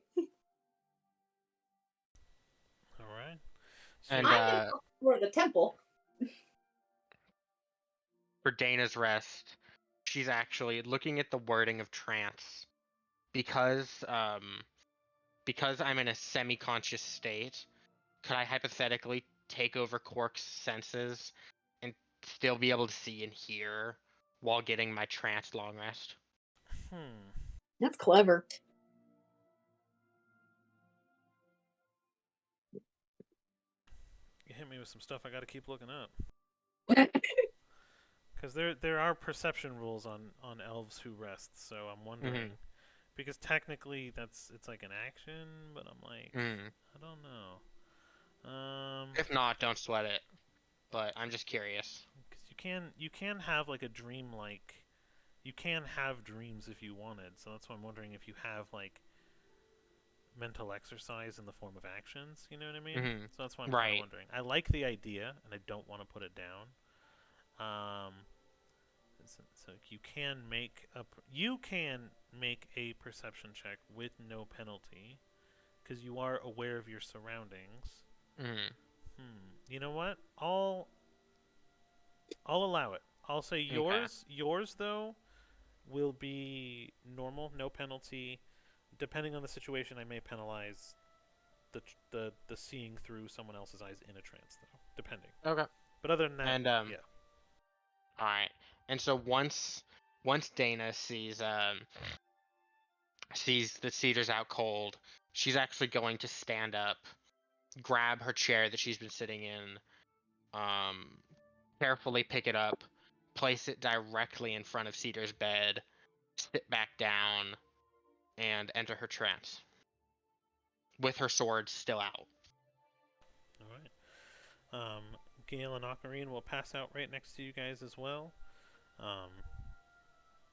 And as you slowly trance and drift off to sleep, you hear the pitter-patter of combat boots as Kiddis runs around. Runs around the temple. Well, she's kind of trying to explore it. She's kind of trying to figure out what this god is. And also just, like, very curious about the entire layout of the place. So I'll say as you walk around, it's a relatively small temple by comparison, right? Because no one really enjoys suffering. You do see kind of an odd scene as you see some clerics and monks and the clergy of the temples.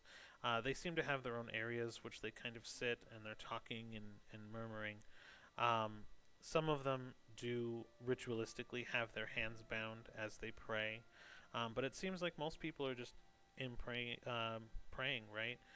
People in all walks of life. No one seems to want to talk to you, though. Um,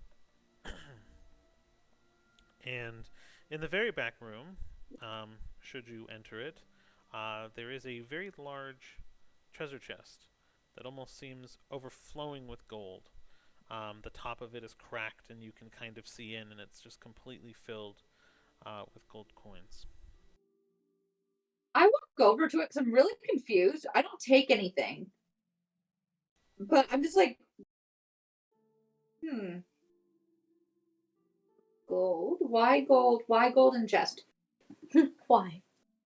You would Why? think these people would afford better clothes with this.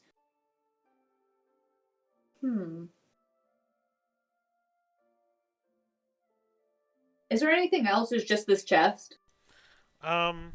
It seems to be kind of in the room, and the back wall will just be filled with a giant mosaic of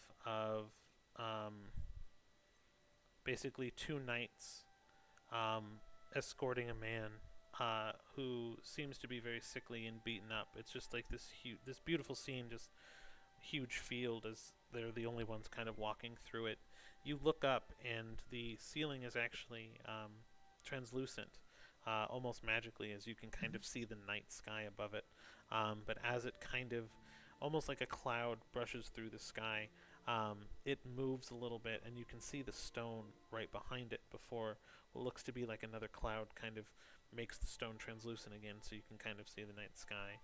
But aside from that, nothing and no one else is really in this room. Weird. And it's not not necessarily magical or anything other than the ceiling being translucent. I mean, are you so you want to investigate the room with a roll? I'm investigating everything. She's not stealing. She's just nosy.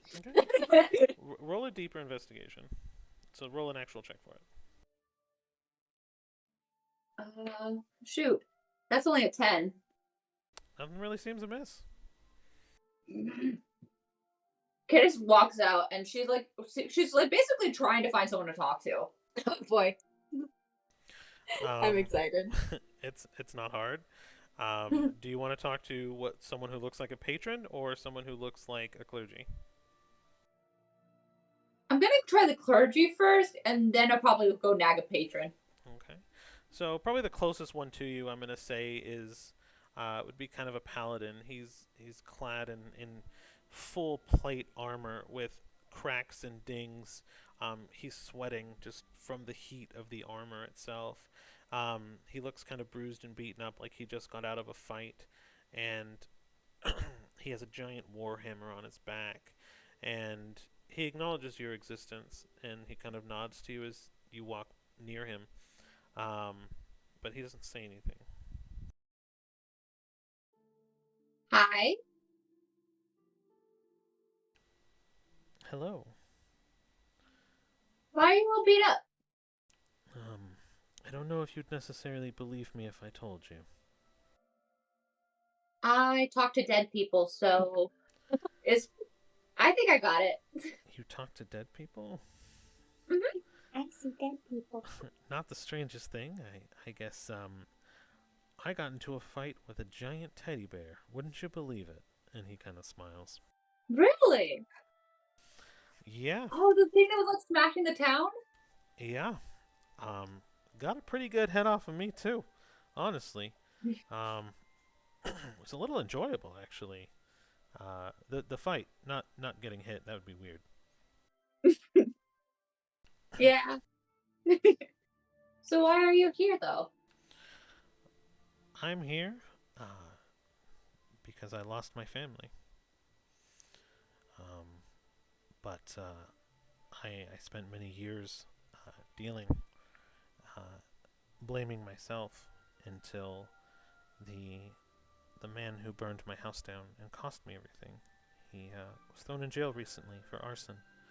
I was able to catch him, but I honestly relating to people who suffer and really got me through my own suffering.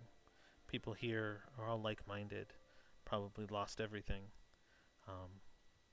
But that brings me here. And he's just being very open about his whole life story and talking to you, which is kind of awkward socially, but it's almost comforting. And he's like, "So what brings you here, young one?" My friend got stabbed. She's still alive, but the wound's not closing. That sounds horrible. It is. Do you need help or assistance with that? Is she alive? She's still alive. She's just resting.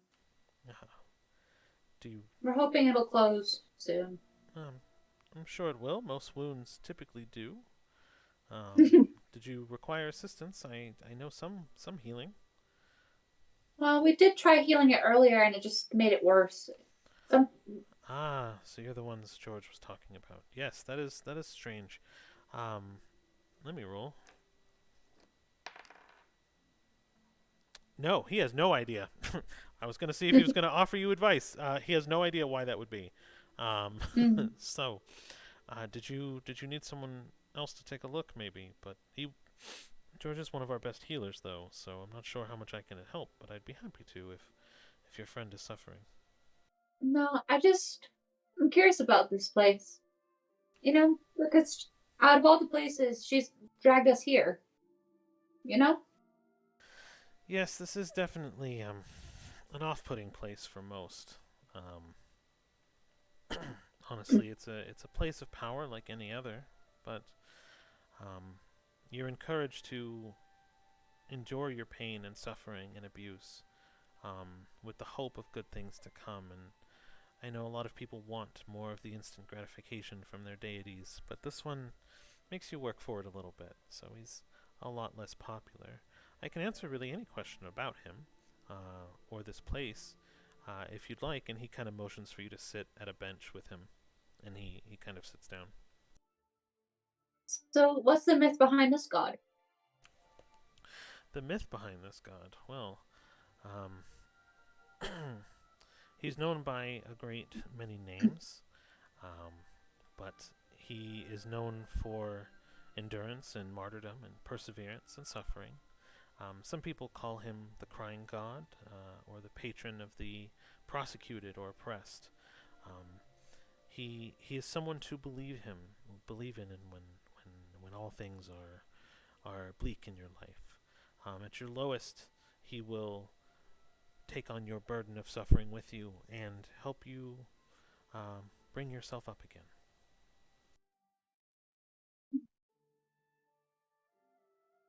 And he kind of says, "Justice endures," and he smiles a little bit, almost gallantly.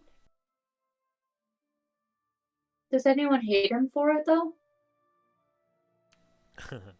Yes, I'm sure anyone who doesn't like to suffer would hate him. Or, of course, people who are suffering tend to lash out. People in pain or people that are hurting don't often look inward for their feelings. They look outward or lash outward. And so a great deal many would not want to embrace suffering, such as the way of the meter. Dumb. I couldn't agree more. Only those who truly understand their feelings and their pain can overcome and grow from it. But there are plenty of atrocious and horrific acts that make up the world and the people today, so it's easier to blame and hate than it is to endure and grow. And he's just preaching at this point. Candace just slips off her mask finally at this point. Slips off Calvin. You've had Calvin on this whole time? I've had Calvin on this entire time. I didn't know that. I didn't know you had Calvin on this whole time. Oh. Huh. So you take the mask off? Yeah. Put it in your pocket. Put it in your pocket. Hold on. Let's see. Oh, no. Stuff it in your pocket.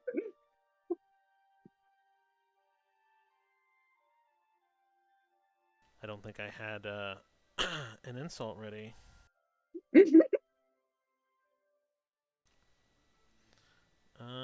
Let's see here. And he's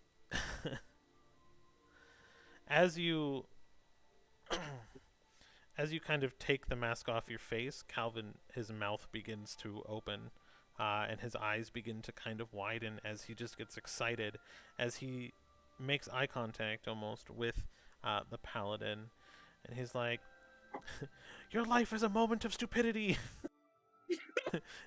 You are a stench, a revulsion, and you feel like sucking on a sour lemon."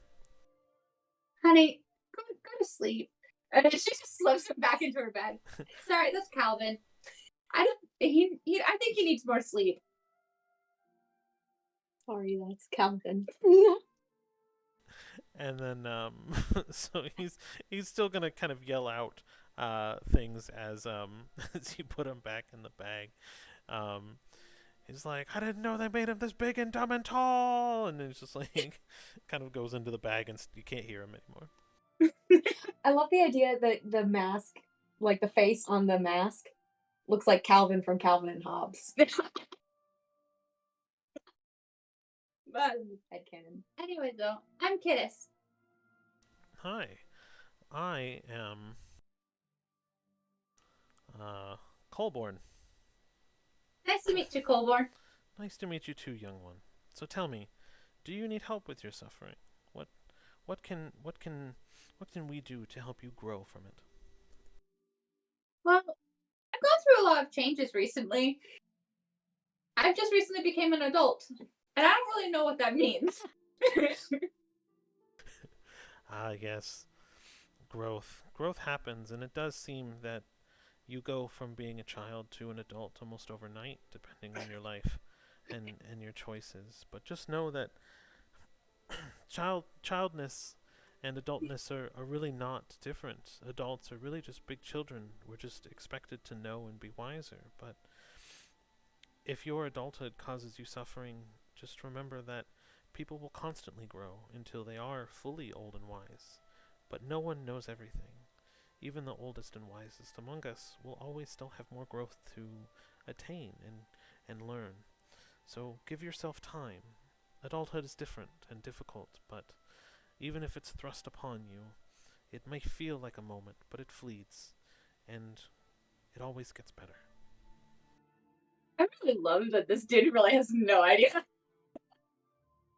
Why am I just picturing that moment in Gravity Falls when Uncle Stan starts giving Dipper the puberty tap?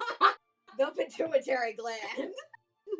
I don't know why I'm like preaching today. I don't know. You sat down to a clergy. I'm sorry. That's all I got. No problem. This is the whole point of her sitting. It's hilarious. This is I just love like this. I love she's just everything about like this. it's just so funny to me because my kid is in a temple and she's just sitting and chatting with this noble or with this like clergy person, and it's just like funny to me because she's just like she's her. Hold on, and she's like, "What's up?" But I'm glad I met you. I should probably go check on my friends though. Sure. So it doesn't sound like your friend is doing too good.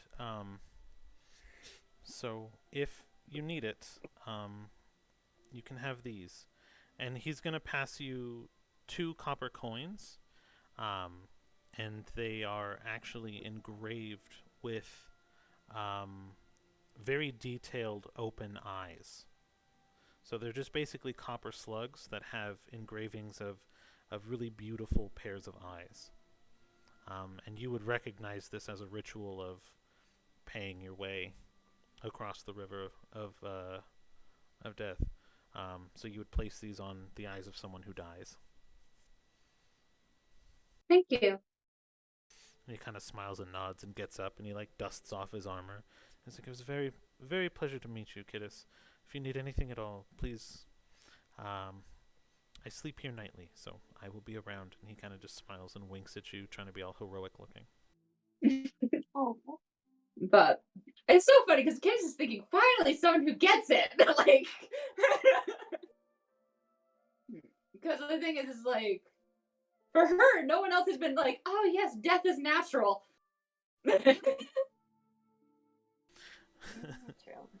Well, you're definitely in a place where people suffer a lot, so and he's a paladin. From Kittis' So perspective, she's like, I have found my people. I don't think that people want her Oh, if they actually knew.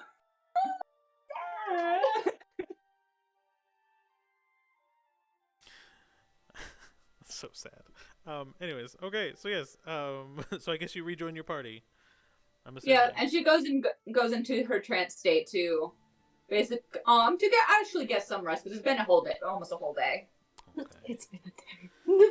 So, night becomes morning rather quickly because it was very late in the evening after all the festivities and time exploring. Everyone definitely seems to be very well rested in the morning. Interestingly enough, what I would like Cedar to do is roll one more d12. I'm scared. That's a 7. Okay, so you take 7 damage. However, your wound throughout your long rest actually closes and is no longer bleeding. However, because it took your entire long rest to close the wound, your life and hit dice did not recover. So your life pool is still low, however the wound itself is closed and no longer hurting. It almost seems unnaturally healed and closed, like the magic of it wore off, so your body was just like rushing back to its natural state. So there is kind of like a puncture indent. You can see that there is damage there, but it's not like necrotic dying flesh. That's good. Oh, hey, it's closed. I still feel like crap, but at least the wound's closed. Yeah, you look it. Thank you, sweetie. You're welcome. Did you all get good elf rest? Mm-hmm. So turns out we freed this guy, this guy that murdered this other What? dude here. Oh like no! Family or something. Yeah. Oh. Well, now I feel even worse. Good morning, everybody. Yeah. Good morning. So while that was all going on, I actually rolled in case. It was 2 arsonists. They were a mother-daughter combo, and 2 murderers, and 4 thieves. That seemed to be And I roaming said, raise free. hell. That's great. That's great. I have so many regrets. Wow. Kidis has none. Kidis is like, we succeeded Yeah. in the goal. Therefore, no regrets. No regrets. No regrets. Vroom vroom skirt. What? I Okay. said what I said. Yep. Okay then. All right. So, it is daylight. You can see the light through any of the stained glass windows. It's probably more like a brunch time, just given how long you needed to rest. You were out cold, honestly, so it's probably maybe an hour or 2 before noon from what you can tell. A lot more hustle and bustle in the church is happening, or the temple, excuse me. So people tend to be coming in and out a little bit more.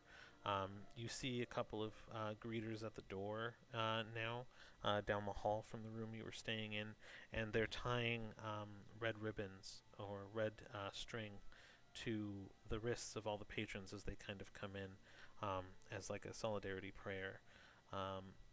And you notice this kind of ritual happening, but no one seems to really be paying you no mind. There is a couple of people that actually walked out of the room to your south that also look like people that were just kind of needing a place to stay for the night. But they kind of, if you peek into the room, there's nothing really in it, but they made the beds back and kind of cleaned up a little bit before they left. Ooh.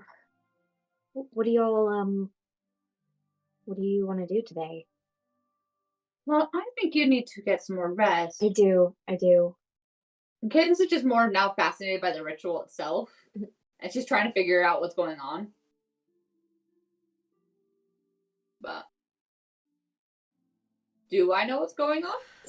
Through your exploration, you would have seen a lot of depictions of hands being tied and bound with red rope or bloody rope. Okay. So you can assume that just from what you saw and experienced last night, that would be kind of like a prayer or an offering. Like, some people spread the holy water on the forehead. This would be kind of like that, where they would just be tying the rope around the wrist to welcome people into the temple. Temple worshippers are weird. Yeah, but they're nice at least. Most of the time. Yeah.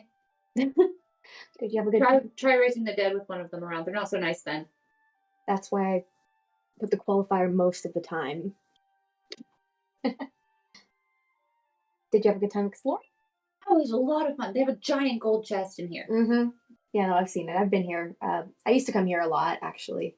Why do they have so much gold? Donations to help some of the poor. It's not for them. I always liked that. Huh. Okay.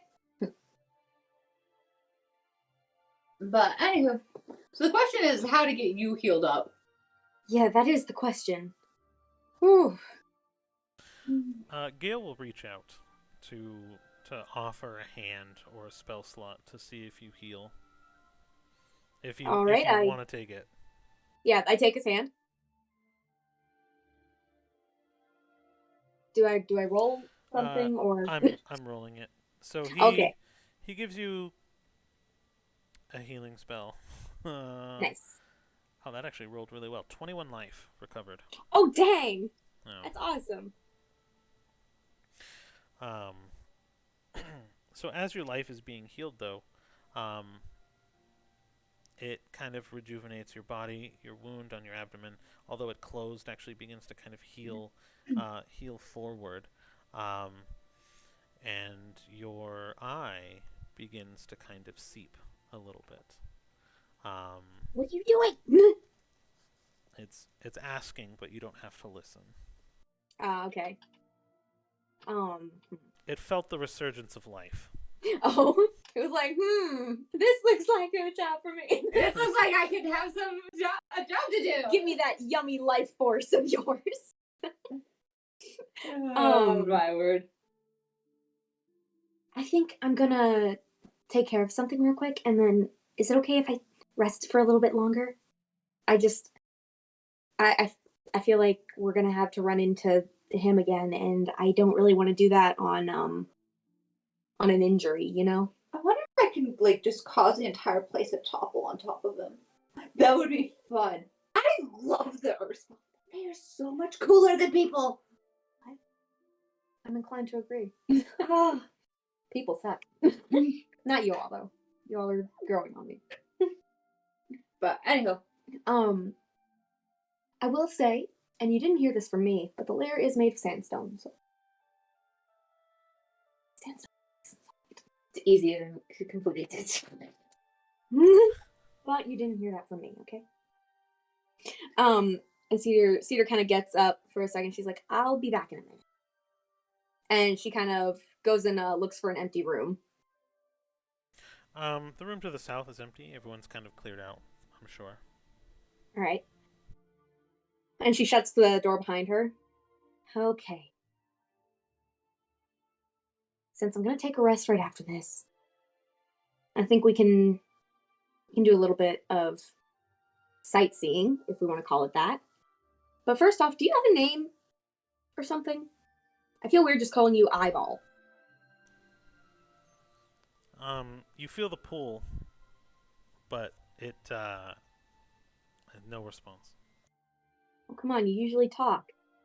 Can I call you Argos? It's from a story. I'm gonna call you Argos. I'm taking your silence as a yes. Argos it is. Okay. You kind of feel the muscles in that eye kind of pull and act on their own. You know how you kind of spin your eyes around your head? You kind of feel those muscles twinge, but your eye still remains focused where it was. Okay. And she kind of counts on her fingers, like, okay, who do I still need to check on? Oh boy. Sikaba Nictea, please.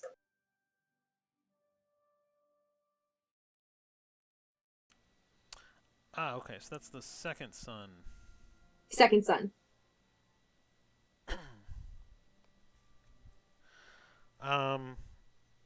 He is in a very dark cave. You can see and hear the leaking of water dripping and hitting the floor. He's sharing a jail cell with a couple of other people. You kind of recognize them as distant cousins. And also some princesses, the twins, are actually in the same jail cell. As this iron bars that are kind of holding him in this cave become very clear in the image. It is a very dim lit place, but he seems to be rocking back and forth, playing a harmonica-like instrument to try to actually keep the twins entertained as they kind of lay themselves down, one on each of his legs for comfort. And as you see that, a guard kind of actually walks by and gives him a dirty look, but continues on. How many of you? Oh gosh. Okay. 2 more. I can make it through 2 more.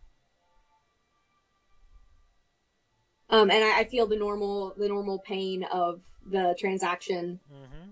Yeah. Doesn't hurt as bad because of how much pain you were in the night before. Like, you're already still missing life. And it hurt, but not as bad because it only does so much damage because you only have so much left. Right. But it does begin to kind of dig.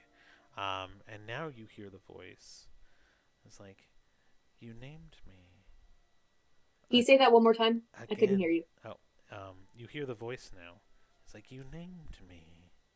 And then the tone drops. Again. Okay. Asculphus Nictea.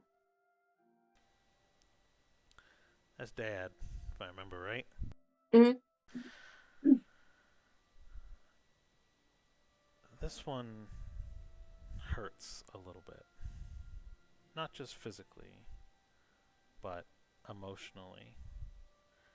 As your dad, tall in stature, clothes noble, robes flowing, but in tatters, as he walks around, mumbling words to himself, confused, sharply looks over his shoulder and is like, Cedar, is that you? A shadow form figure breaches and surrounds him in the mist as he continues to wander lost. He runs into your mother. They touch hands.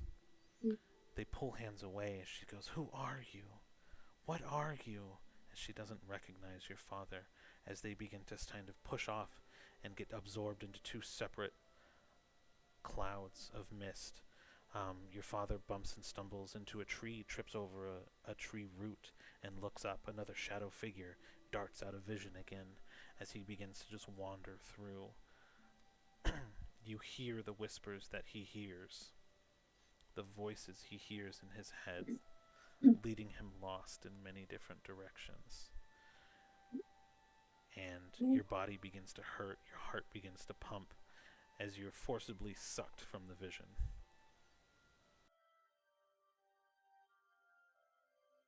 That was bad. That one was really bad. I didn't get enough information. Okay. One more time, Argos. I don't want to do this. How much life do you have left?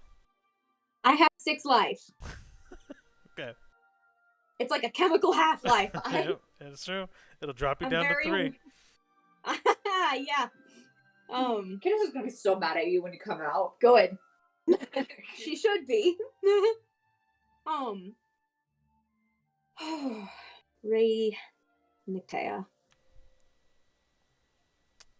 So now so this is your mom then. Mm-hmm. The vision doesn't last near as long, but you instantly recognize it. She is also wandering through clouds of mist, they're a little bit more opaque. You can kind of make out tall forests and trees as she kind of just wanders lost. And she kind of looks up, actually almost in your direction, and goes, "Cedar, is that you?" And then you hear whispers in her ears, "Hush, hush, hush, hush, hush." And she goes, "No, don't come near me, don't come back." And she just kind of wanders and begins to run in a sprint, poofing through different mist clouds as it kind of absorbs her figure and obscures her body and sight from you, as she kind of opens up into another field, another opening where the mist isn't so dense. And she's like, why do people come here? Why the lost?"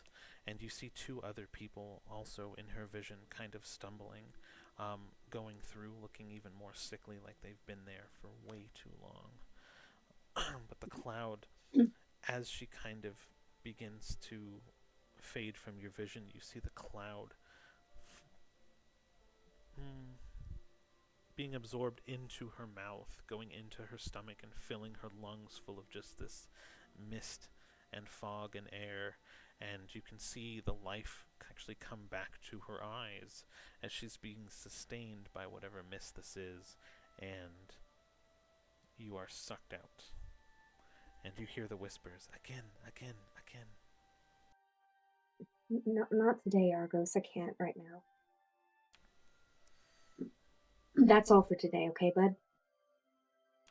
"Come back when you have something to give." And the voice goes silent in your head. All right. Cedar just kind of, like she puts her hood back on and just kind of like puts her cloak kind of around herself, kind of like a comfort blanket kind of deal. And she kind of like goes back into the room where her friends are and just kind of wordlessly like just kind of slumps down onto the bed again. But this time her back's facing away. No, her back is facing towards her friends. Like her face is to the wall. Because she's trying to think. How are you worse? I don't want to talk about it. So I don't want to do this as a DM too often. So I'm going to put it out there for you. Because it is your story and I want you to kind of understand. I will allow a retcon of 2 history checks if you would like to try to figure out where they are. I would love that, actually. I just didn't know if that was allowed or if that would happen later, but I would love that. It's something that you saw, so, I mean, obviously you can't take an investigation action, but right. You can roll a history to see if you know the area. I'm very scared about this answer because I have a theory, and I don't like it. You said history? Yes, and who you're doing it for. Well, I guess technically you get 3 chances, because you did 1 for your brother, 1 for your mom, 1 for your dad. I think I know where my... Well, I'll do it 3 times, so... We got a 25, a 9, and a 26. So the 25 and 26 will go towards the parents, and the 9 will go towards Sakaba. Okay. You don't recognize the prison that he's in. You recognize it as a prison. You kind of can gather that he's still on the Isle somewhere. Just given the nature and the natural stone of the area. But you recognize the legends or the idea or the concept of where your parents are at. That what you don't understand is why they were so desperate to go there. Because you know the island swallows people whole by the legends. But they seem to be on the Isle of Voices. Oh, yes! That was Sophie, not Cedar. Cedar would be horrified. Cedar's horrified. Why there? Is she just kind of like laying on the bed, just not really talking? Yeah. Kenneth is now just gonna like, she's now just very annoyed. And she is going to basically like crawl over you like the face. Yes. Why are you worse? I don't feel well. I need to rest. You were fine 2 seconds ago. We literally just healed you. Take care of something, okay? It's not important. Obviously it is. Otherwise, you would not be worse than when we found you. I'm fine. It was a choice, and I knew the risks and took it as such. I'm fine. Worse than Dana cutting herself. Um, And Kayla just kind of flops over or onto like the side of your bed thing, like no longer like looking at her face, but she's still sitting on the bed. So speaking of Dana, what is Dana doing? I do want to know what Dana's doing. Dana's been very quiet. That depends. Could I have found about a could I have found and or acquired a about a 3-foot long piece of wood? Depends. what? Do you want to ask for it, or do you want to try to take it from somewhere? Because there's I benches will- all over the place. I will ask for it. Okay. Sure. Can I ask what it's for? She's going to craft a bow. Ah, so creation. Ah, yes. Okay. Yes. Mhm. Well, if you were looking to punish yourself, I would have gotten you something a little sharper. But if you wish to create, I have some good quality. I'm sure we have some nice hardwood, mahogany, something. Let me see what we have in our repair room. I'm sure I can piece you something together. And she's gonna crack kind of a sly smile and just pull her her right arm out of her coat and say, y'all y'all have a thing for suffering. How does this hold up? You look like you've been through a lot. Um, those look almost self-inflicted. Because I'm assuming you're showing him the scars, right? Yeah. Yeah. Oh yeah, I know. But Absolutely. I will say, and he'll place a hand on your shoulder. It's good of you to come to terms with your agony, and it's also good to channel that agony into creation. I will get you that wood straight away, so you don't have to cut on. You can cut on something else this time, and he'll just kind of smile, think he's helping you.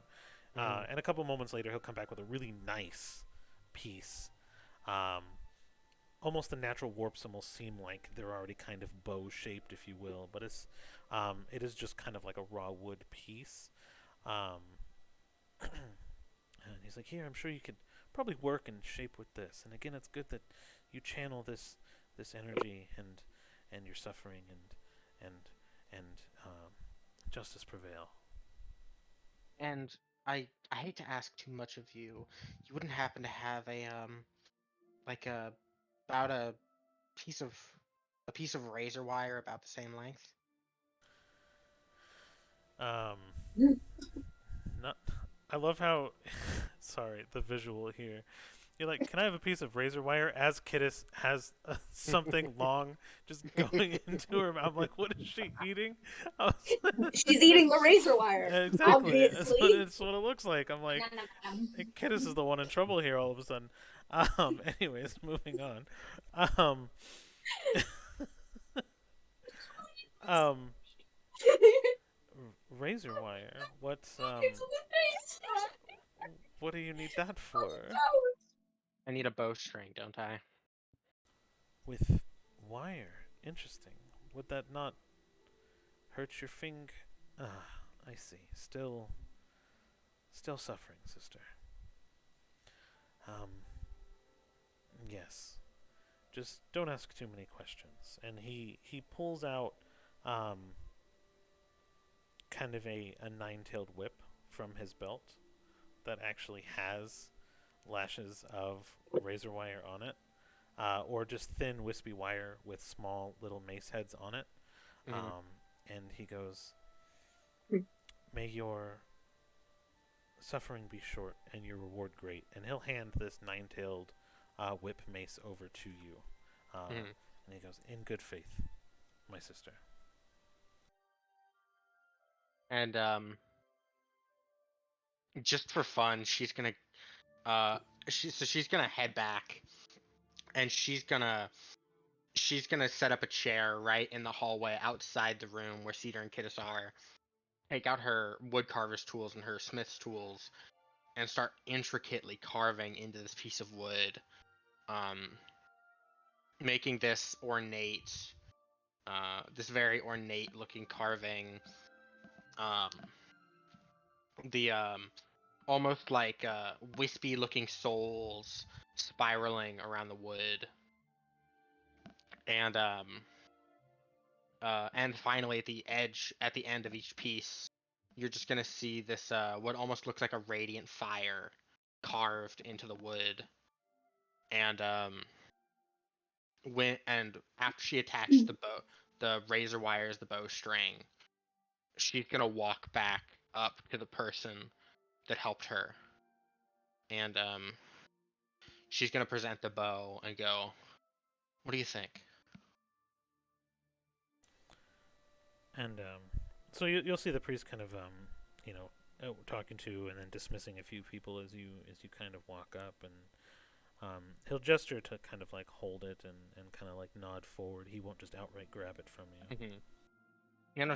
She'll allow him to hold it, and he'll kind of pick it up, and he'll kind of like run his hand along the wood and the carvings, and he'll kind of pluck the string a little bit, and you'll notice the attention of a couple of different other clergy, like 2 paladins kind of walk up and kind of start to admire the work as well. It's like, this is a pretty good piece. It's a very good piece. It's like I don't know how useful it'll be, because it seems like it would hurt the fingers, but seems like a good draw strength and beautifully articulated. It seems wonderful. You had asked me why I would use something like razor wire to make a bow. Would you like a slight demonstration?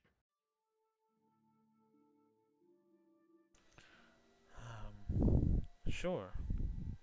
But And he's going to do something first just to be kind of part of it, because he knows probably that you're about to hurt yourself in some way.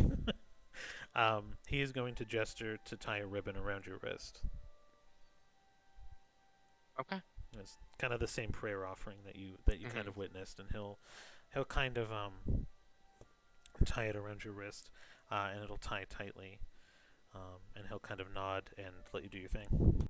And she's gonna take the bow back, and she's just gonna kind of just like drag her thumb up and down the bowstring, and she's gonna draw it back. And as she lets go, she's gonna position her index finger in such a way that when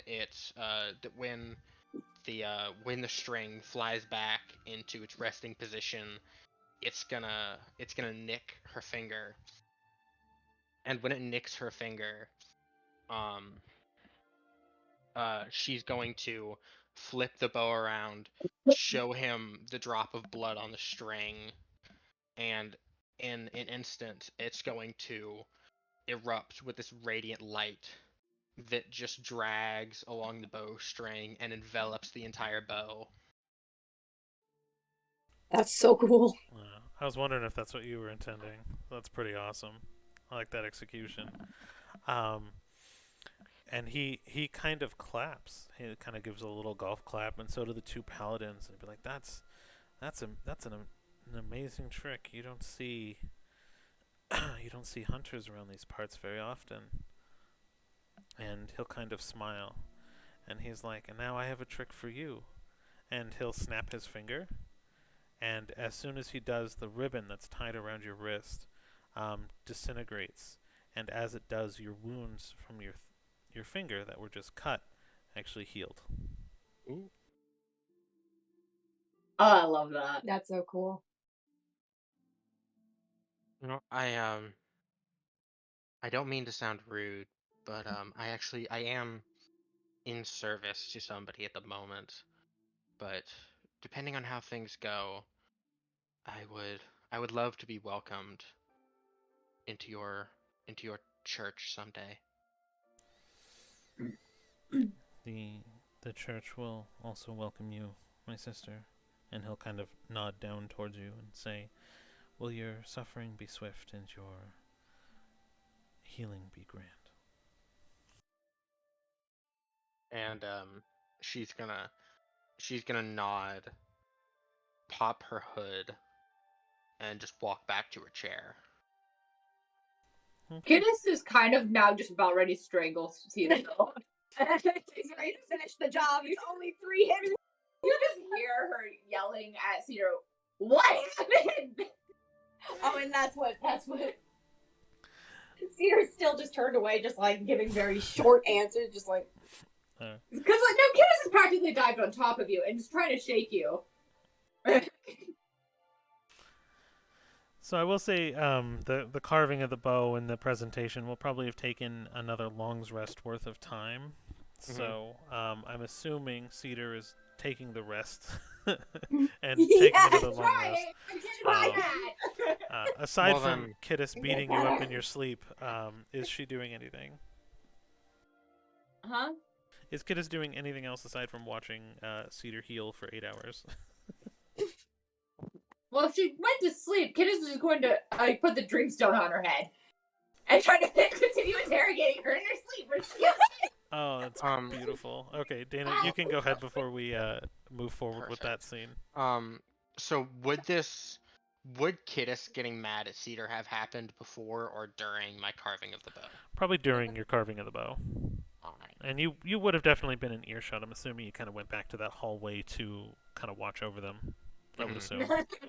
So then, for just a couple of minutes, The wizards I'm are gonna fighting. stop my carving. I'm gonna set down the incomplete bow, and Dana's gonna walk into the room, hood up, wearing a set of welder's goggles, and just walk straight up to Cedar, and just and so at this point, would Kittis be on top of Cedar, or just at the edge of Cedar's bed?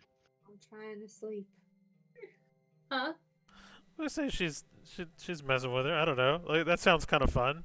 Like I'm assuming you heard the commotion, so sure. This is amazing. I love this. So funny. So so Dana's just gonna look in Kittis' direction, just point to the edge of the bed and go, move. She's. Why? Did I stutter? Oh. Did I? Oh gosh. Move. No. She's not answering my questions. Trying to sleep. And so then Dana's just gonna walk straight up to the bed, and full session 1 fashion, which Sophie, you're gonna be the only one that knows what that means. Is going to grab Cedar by the shoulder, whip her around. Or is it Cedar or Kidis? Cedar. Cedar. Because Cedar's like facing the wall. What? She looks rough, by the way. Mm-hmm. Oh yeah, her eyes are completely sunken in. She's got really unnatural damage. You can see like the bruising around her eye, her new eye, if you will, from just like popped blood vessels from the strain. Her feathers just very lackluster in color as well, as they seemed almost drained. And so still with the welder's goggles on, so you can't see her eyes, which is the specific purpose behind wearing them right now. Mm-hmm. She's just gonna look directly down at Cedar and just go, I know I've said it before as a joke, but do you honestly take me for a fucking idiot? No, what? I don't. I'm trying to go to sleep. I don't know what all the ruckus is about. I'm fine. I just need to sleep. I think you fail to understand. And she's gonna whip a chair around, and she's gonna go, when I was 90, I lost my family. for 47 years I was alone. One random day, I caught the presence of a horribly strong fey creature, which led me to you lot. I followed it because I thought it would be fun. I thought it would be interesting. You people seemed fun and interesting. And then, as I proceeded to watch you throughout that day or two in town, and then I joined you and got to know you, it made me think, what if? What if these people are my second chance at a family? And you honestly think that if I could take you as someone who I would consider family, that I'm not gonna do everything in my fucking power to make sure that you make it out okay?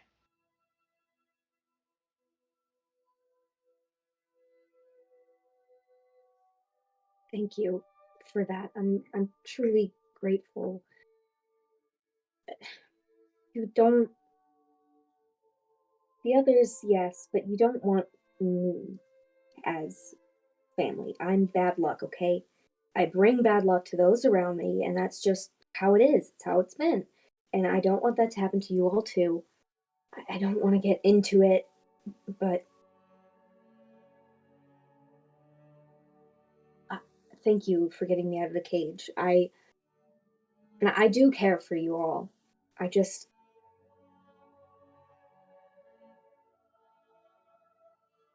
I'm not worth it, okay?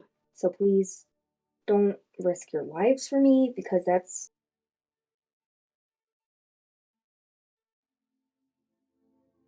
All due respect, and right now that does not mean much because I'm very pissed with you. I don't give a rat's ass what you think.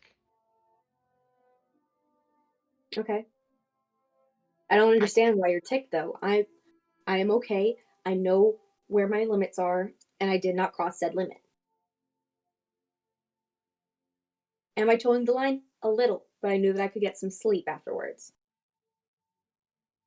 I don't I don't care what you did.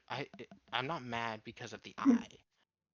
I can't be someone who gets mad because of self-sacrifice. I don't have that right with what I do. Okay? I'm mad,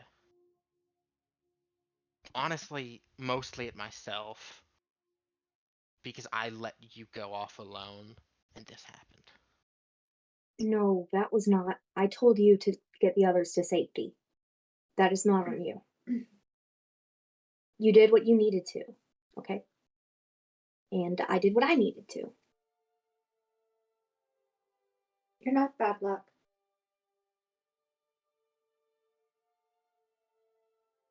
And if you say you are one more time, I'm gonna hit you. I don't know if I could honestly take that right now, so how about we don't do that? Hey, my hits do absolutely nothing. In reality, they literally do nothing. Okay. She's gonna she's gonna look down at Cedar, or while looking down at Cedar, she's gonna kind of turn her attention to Kittis and go, you know, I think I know someone who would love to just hit you right now. Gesturing towards Cedar, and she's gonna, and Cork shows up, top of your chest, and just gives you a little headbutt. Roll Dang damage. it, Cork. I'm kidding. I'm kidding. Roll What? damage. Actually? No, I'm kidding. No. It was a joke. Familiars can't attack. He starts to bust out laughing. Reverse Frunkin kick. And Who kicks a cat? and she's gonna refocus her attention on Cedar. She's gonna say, I definitely understand this time stuff better than y'all, given that the last, God, it's at least 30 some odd years I've been in service to the Fae, but being gone for 5 months is still kind of weird for me. So I don't know if I've known you for 5 months or about 4 days, give or take. But from what I can understand from these people, I'm not the only one starting to consider you family.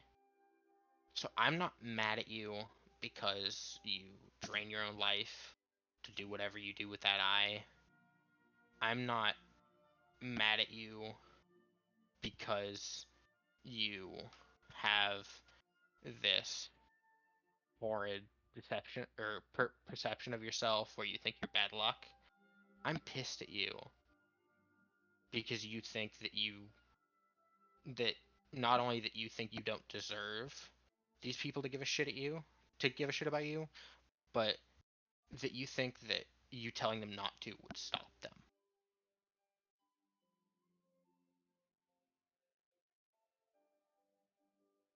Okay. From what I've learned in my horribly long life that probably should have ended a long time ago, when someone gives a shit, they give a shit because they want to. And these people, they definitely give a shit. And actually, you know what? It's story time. Oh, okay. You were in a jail cell. Kiddus was getting shit-faced, apparently. You know what Gail and I were doing? No. I was getting my ass handed to me by a golem using pillars for weapons to find your location.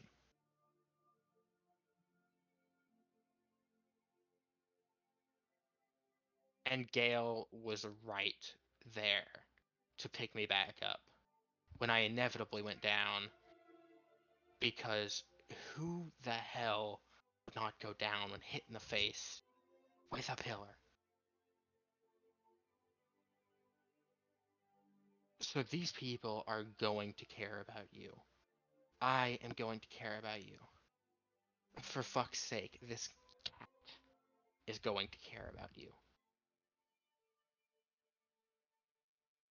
And that is not going to change. So the sooner you can wrap your head around that, the easier your life will be.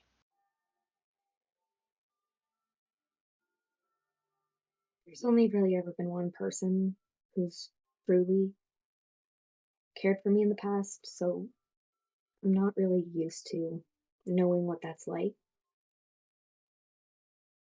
And I want to believe you. I do. Please know that. It's just, I'm kind of just waiting for the day I'll wake up and realize, you know? Okay, fine. I have a question for you now. Flight of the Bumblebee? Why are you playing Flight of the Bumblebee? I wanted to check something. I got distracted.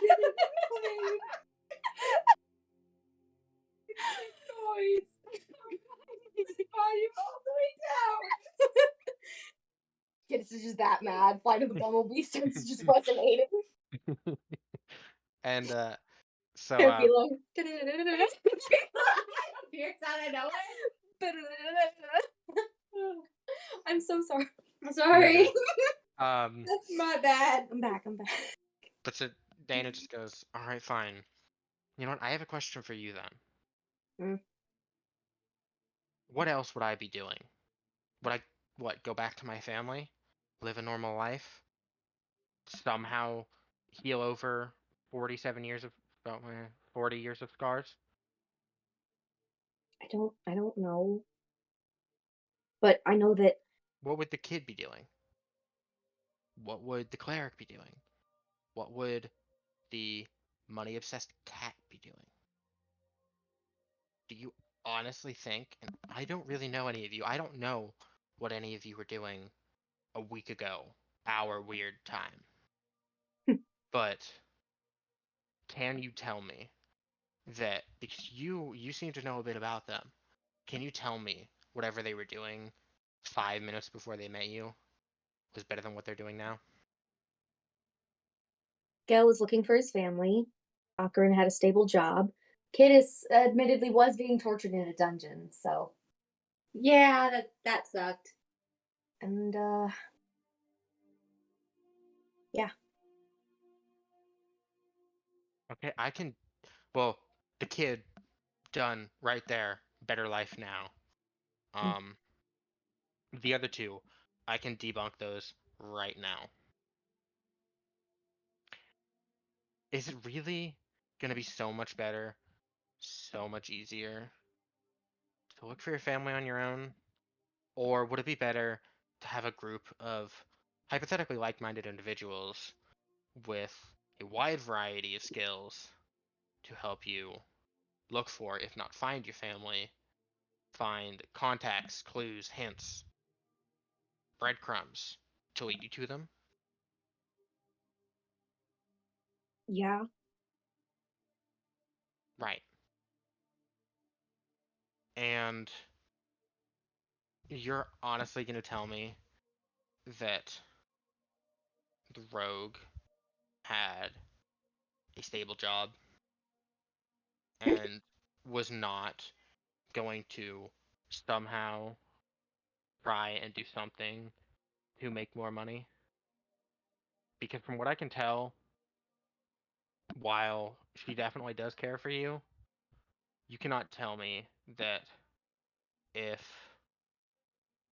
if things started as I understand they started, that she would not do what she could just to weigh down that coin purse a little bit more. So the fact that now she has something to fight for other than a fat coin purse, you can't tell me that's better? I can't.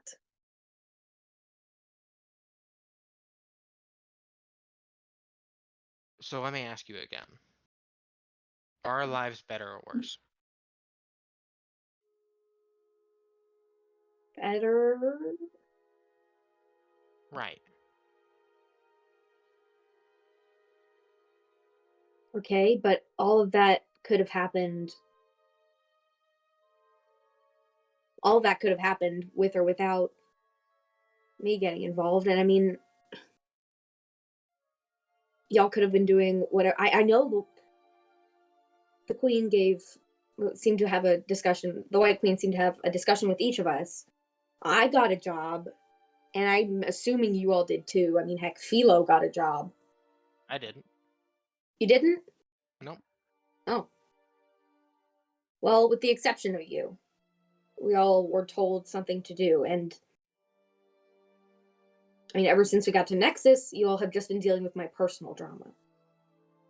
So you all could have been, I don't know, making the world a better place. It's so cute that you think I'm gonna make the world a better place. But you are. Yeah, I'm with the kid on this one. I'm not a But good also, person. I don't really know how I'm gonna kill a god by myself. You're gonna what? I kill a god by myself. You're not doing that by yourself. No, exactly. And So forgive me. I kind of need to stick around. Oh, So- okay, that's a lot to take in. I mean, it So- fits for some reason, but I'm so excited. What do you think this tattoo's for? Please tell me that's not indicating which goddess. Oh, very much so. Oh, son of a finch!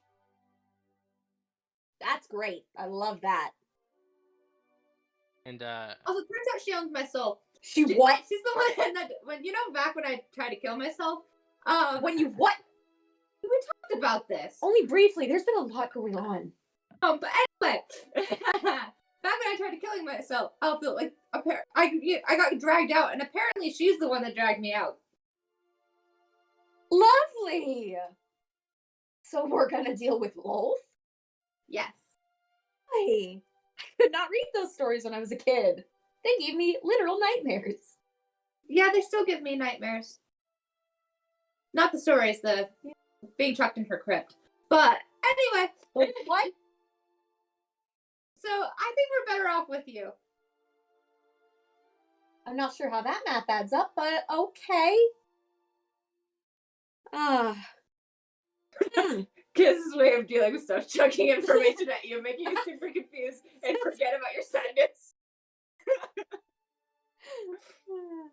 Just don't worry about it. Don't worry about it.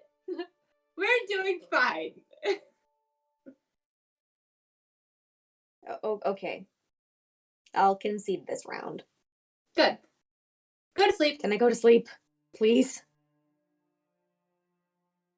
Because when all's said and done, I did use the eye 3 times. I didn't mean to say that out loud. I won't whack you. Please don't. Go to sleep. Okay. Just kind of curls over, just awkwardly like, Rick, and then goes to sleep. I don't know. And, Is Dana done? Well, so Dana's gonna stand up, and as she's walking away, she's gonna lightly say under her breath, but in like a stage whisper, so Cedar definitely hears it. The kid might not whack you. I will. And Cork just smacks their face against yours. Nah. And just to make you uncomfortable before you go to bed, because she is still a little bit mad at you,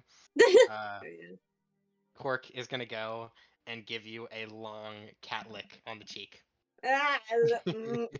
Maybe this is the wrong way. The feathers are going the wrong way now. And so you're just kind of like very quickly like scritches the feathers back into place. Oh gosh. And then Cork climbs on top of you. Ow. And sits there like a sentry. And Dana goes back to her chair and continues her crafting. And then finishes up in that scene. Mm-hmm. That was so awesome. So, in that moment that Quark actually sits down on Cedar, you see a very jealous-looking Philo kind of appear on her stomach behind Quark, and he's going to wrap his 2 front arms around Quark, bend backwards, and suplex him or them back, so they kind of hit the bed in between Cedar's legs, and then bends forward almost magically and curls up on Cedar's stomach. He just suplexed. He's like, no. Quark is going to. He's just mad because the kid has been stealing all his dreams. How tall is the ceiling? Oh no, why do you 12 need to or 14 feet. Quark is going to, from their new position, jump on top of Philo, bite at the scruff of Philo's neck, wrap it all 4 paws around Philo, unfurl its wings, and start flying up. And as high up as Quark can get, is just going to drop. just open up the paws and drop Philo. So Philo begins to fall, and right about 2.5, 3 feet off the ground will almost be magically caught by like what looks to be kind of like a pillow before Philo stabilizes back up in the air and looks up at Quark and snaps his finger. His fingers. Does Quark have a stat sheet? Like a familiar Yeah. stat sheet? Yeah. Okay. Roll a con save of 15. Oh, this is gonna end horribly. I got a 12. Quark is fast asleep, slowly floating down, hitting the bed right next to Cedar, but is out cold for the next hour. And as Quark starts falling asleep, just gonna stare down at Philo, and in like a moment of triumphant victory, just go. Philo, once Quark hits the ground, or not ground, the bed asleep, Philo's gonna float back and lay back and curl back on top of Cedar. So at this point, Kidis has now seen that Philo can just knock people out other than, And so she looks at the Dreamstone and tries to figure out whether or not she can knock people out. Please don't. Cedar's already trying to sleep. She doesn't need a concussion. She's not going to try to knock you out. She's just trying to figure out if the Dreamstone could potentially knock someone out, like Philo does. I guess roll an Arcana check, I guess. Oh dear. Let's see, what was my Arcana again? Unearthly good.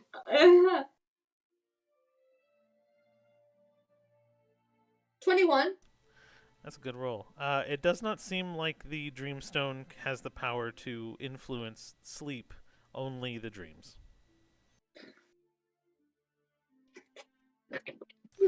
However, you realize how powerful this is because you will control the dream, meaning you can control how long someone is in the dream.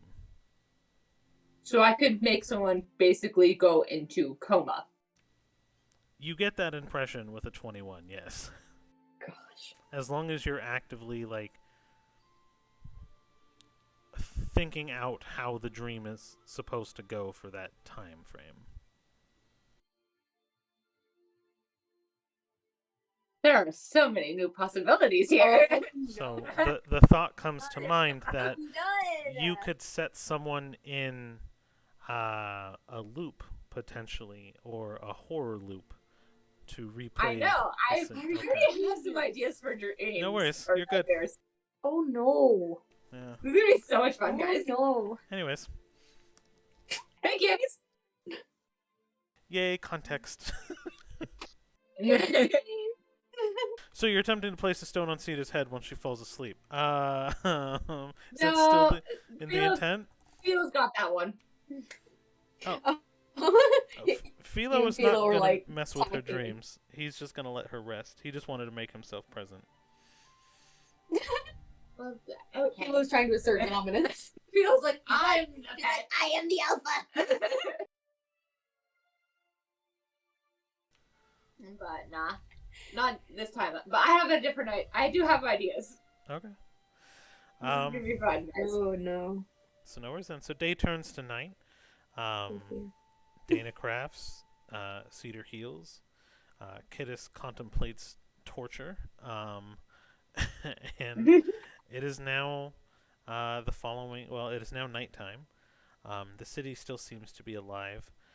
You hear some alarms from outside as people are running through the streets screaming about a fire in the distance and saying, grab the buckets, grab the buckets. And you can kind of hear the commotion outside as people run the distance towards the fire. But that's really the only eventful thing that happens while you guys are resting and crafting and contemplating. Song, will you just breed arsonists?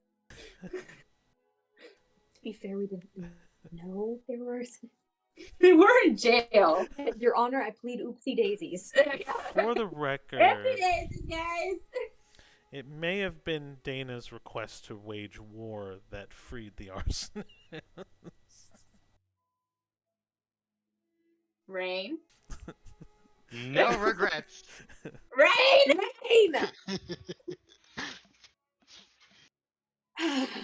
Anyways.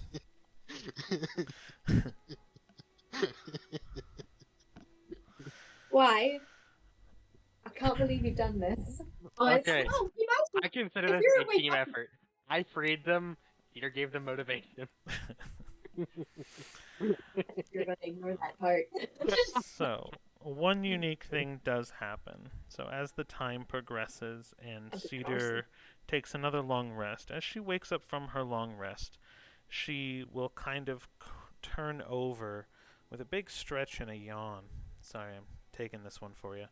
And No worries. Philo is going to kind of slide off of your stomach with a thump will kind of hit the mattress, and he'll kind of ruffle himself awake a little bit, themselves, fake creature, ruffle themselves up a little bit, and kind of look at you, and then look back at your stomach where you actually still feel a weight. And as your eyes kind of open, the crust from your eyes kind of like you blink it off a few times just from being that groggy and that hard asleep. But you see what looks like a present box sitting on your stomach where Philo was. What? Each side of the puzzle box is 4 sides in the top and bottom. Each of the 4 sides has what looks to like a magical key lock. Each key lock has 4 riddles. And as you're kind of examining the item, the inscription on the top says, "Happy birthday, my warrior, from Yellow." Oh, And the item description it's today. is literally named the Box of Four Riddles. Oh. I'd like to read the riddles. Okay. So the first riddle is, how do you spell cow in 13 letters? The second riddle is, what is 3/7 chicken, 2/3 cat, and 2/4 goat? The third question is, I add 5 to 9 and get 2. What am I? And the fourth question is actually hidden, and you're unable to see it yet. Ooh. Do you think you could send that in the chat, by the way, so I can look over it a little more?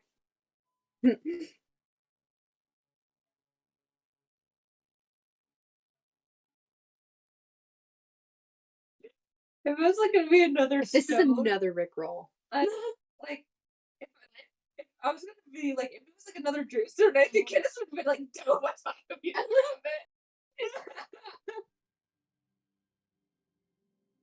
Honestly, I'm so glad it's a puzzle box because at first I thought Phil was giving us another Dreamstone, and the implication of that terrifies me. This is actually this is a gift for you in game for your actual birthday. Sorry we couldn't play you! on your actual birthday, but I knew this is something that you wanted in game, so I figured I would find a way to give it to you. But I'm gonna make you work for it, so you're welcome. Thank you. I already figured out the second one. Chicago. Okay, second one is in fact Chicago. So you say the word Chicago. Doesn't make sense in canon lore of the world, but you say the pronunciation of the word Chicago, even though it doesn't have meaning. And you notice that the fourth key lock becomes more filled in. So the fourth key lock, actually 1/3 of it is now darker in shade than the rest of it. So you get the impression that you'll get the fourth riddle when you solve the other two questions. Okay. Okay, wait. The third one. Is the answer just the word correct? No. Okay. Because I was like, is this just like a distraction? I'll keep looking at it so I can figure them out later. No worries. There you go. Out of game torment for you. Yay! Well, consider you solve all the puzzles before all of us. It works out so well because Yellow is literally a trickster, a riddle. You know what I mean? By nature, the Fae of trickery. I love it. I'm so here for it. And it's just funny because I made that mechanic before you turned out to actually be the puzzle solver for the party. So it's just serendipitous, if you will. It's all coming together. Alright. So, anyway, are we gonna go kick some tiefling butt? We have distraction of arsonists. Okay. So I'm sorry, that's quite a sentence. I'm gonna take just a 2-second pee break. I'll be right back. Yeah, can we do our little break time now? Okay. Yeah, I was only gonna go for probably until about 8:15. So I do have somewhere to be, but yeah, we can take a quick 5-minute break. Sound good? Sounds great.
All right, and scene. Oh, where'd all my players go? There they go. Right here. We're coming back. There's Here. 2 there. That works out.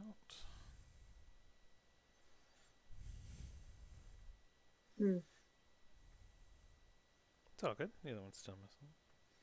So how you guys enjoying the session so far? Everything going on? Awesome. Loving I'm it. loving it. It's like the emotional damage. Sorry.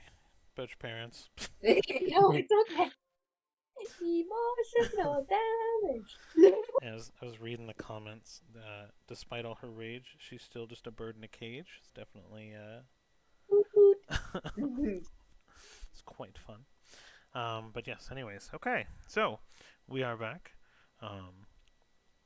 with an invigorated lust for murder, apparently, as a party. Candace is not necessarily having a lust for murder. It's just more of like, she was told, go kill tiefling. She was just like, we're gonna go kill tiefling. She's like, yep, sounds good. Sounds like a plan. All right, guess that's on the schedule for today. Because I'm like, she wanted his horn, and then she's just like, She technically has a tiefling horn now. I know has a tiefling horn. Okay, I just wanted to make sure I you know. remembered that. I'm well aware. I'm gonna turn into a rapier. Mm-hmm. I'm so excited. I have so many body parts. Yeah. There's a strange amount what? of body parts. I'm telling you, at the end of this campaign, she's gonna build like some kind of like Frankenstein's monster and just present it to the party at the very end. We'll be like, when did you build that? I've been slowly accumulating. Oh my gosh, that's horrifying. I mean, that's great. That's so She has the intense. thread to stitch it together. Oh my no. The end of our Oh, campaign the- is just going to be that one Futurama episode. the pure fascination where Kid has just realized that she might actually be able to stitch together body parts. Yeah, it's fun listening to her like realize these things because we'll just be sitting on the couch and she'll turn and just say the most terrifying thing, and I'm like, no, you're right though. I actually could do this. The thing is, it would work. So I'm like, you're technically right. It's just really funny because the thing is that my character should probably be a villain. I mean, you go both ways. It's fine. You have a lot of redeeming qualities. Yeah. I just, What? Why does that sound like the thing where you tell a friend who's like going through like, I hate myself? You have a lot of redeeming qualities. I'm starting to think that your characters are actually just starting to be based off of your intrusive thoughts. Like, it's just the things as people that you think but don't say. This is like, I'm gonna build a D&D character off of that. This is all y'all's. This is how it ends up. Okay, Doku, have you ever heard of Sanders Sides? Sanders sides? Hold on. No? Do you know who Thomas Sanders is? Yeah.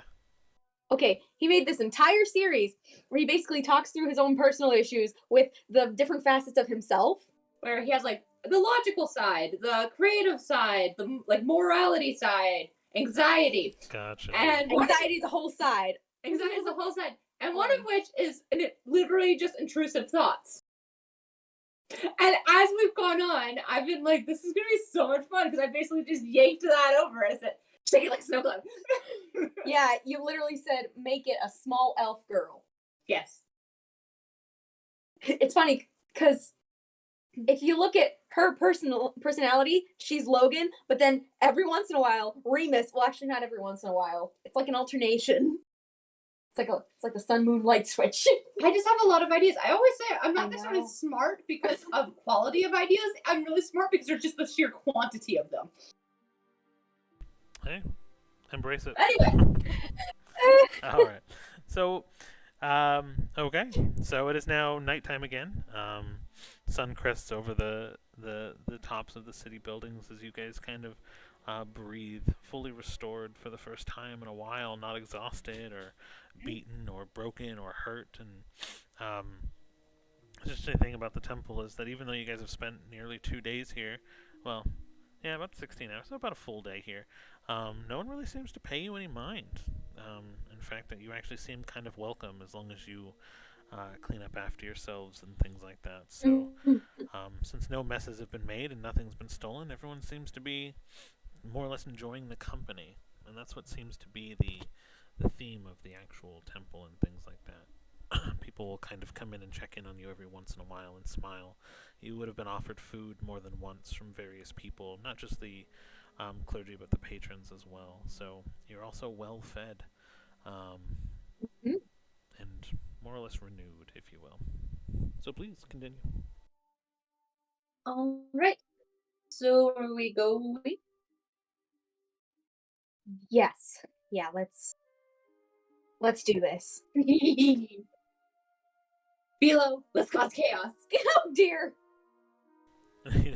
He kind of like opens his arms wide as he's excited that he wants to, they want to cause chaos. So they're gonna just float over to you and attach themselves to your arm.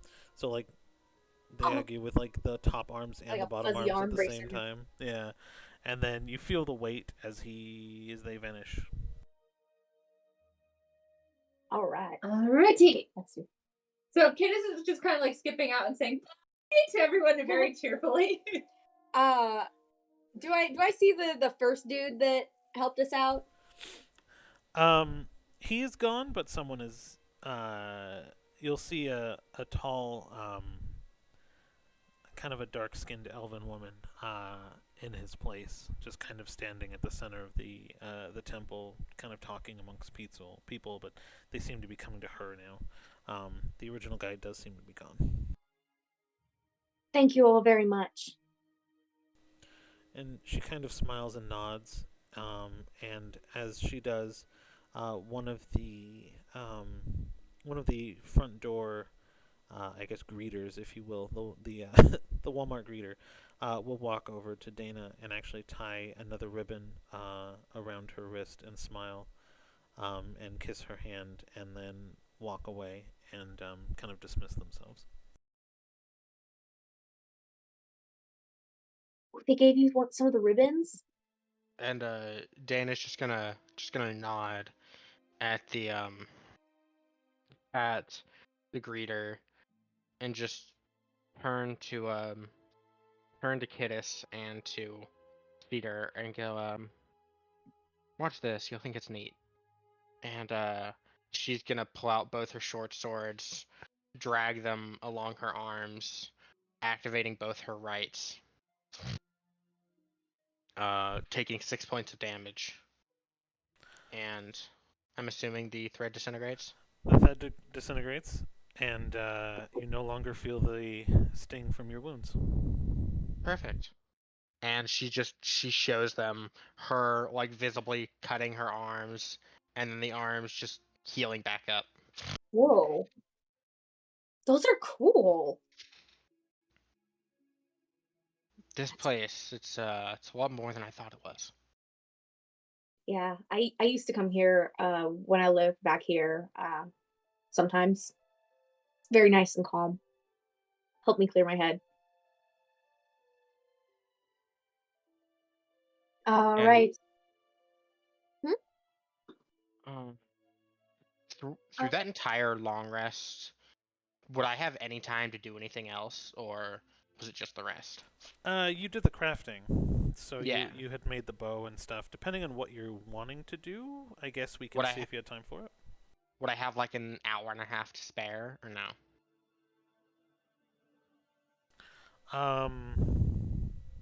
I'd say you could probably have an hour and a half, like after the long rest and stuff like that too, as you guys are kind of getting stuff together. What's up? So then I'm just gonna go up to one of the clergymen and ask for. I'm just gonna walk up and I'm gonna say, is there any way that I could pay y'all for some incense? And he okay, so the clergyman will kind of look at you almost in disgust and be like, "No," No. and he'll smile after that, and he'll pull out a couple of sticks of incense from his personal. I guess it's kind of in a breast pocket, Mm-hmm. and he'll hand you over a couple of sticks and just be like, "Will this be enough for you?" Does it look to be 10 gold worth above game? 10 gold worth. Mm-hmm. Probably not. Um, um, and do you say like that's not enough? I'm gonna say I feel very rude asking without being able to offer y'all something in return, but I do need about 10 gold worth of the stuff. And he'll kind of nod. And almost without a spoken word, everyone who actually belongs to the temple will all kind of stand and gather around and pull out a couple of sticks of their personal incense as well, as it becomes a bigger and bigger bushel. And he has one hand on it that then becomes two. Um, and he hands over the bushel to you and smiles and just goes, "This should be enough to suit your needs. There's no payment needed. It's all shared here as we all share our suffering. Please enjoy your prayer." And then he'll say, "Justice endures." Could I borrow a brazier for about an hour? And you'll see tons of empty braziers just kind of all around. And Alright. he'll just move his hand, kind of just go, "Okay, take your pick," basically. And for the next hour and 10 minutes, she will be casting ritually Find Familiar, switch Cork from a calico Tressym to a black Tressym. Because she's been ID'd in her calico form. And that's it. Yeah, like as soon as you finish your ritual, some people will kind of surround you and kind of look at what you've done and the changes that you've made, and everyone will kind of just kind of softly clap for you, not really speaking any words or anything like that, but they'll just kind of almost congratulate you and like root for you in something that you did positively. And she will give a warm smile and a nod and just look at everyone and say, "Thank you for your time and your patronage. Hopefully I will see you all again." And like all together, like without missing a beat, almost like cultish, they say, "Justice endures," and then they kind of disperse. And I'm kind of she'll- concerned. Kittis has her hand up. I know, it scares me. Not anything bad. I just remembered something. I'm done. We can You get know on with that the chaos reel of where it Kittis' says, question. you know that reel where it's like when your friend texts you and you know it could be anything from "I got a new haircut" to murder. Yeah, I know. That's you, and that's you, Rain. Yep. Anyway, I just wanted to pull something out of the bag. Out of my bag of mundane items. Oh, thank goodness. Oh, okay. Give It's a me new day. I get a new stuff. Collective True. sigh of relief. all right. Give me a D1000. 565.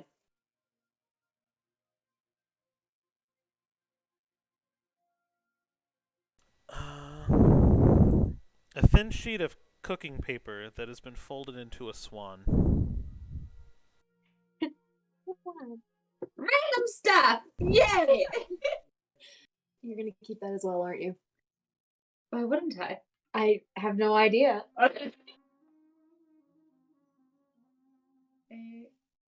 One.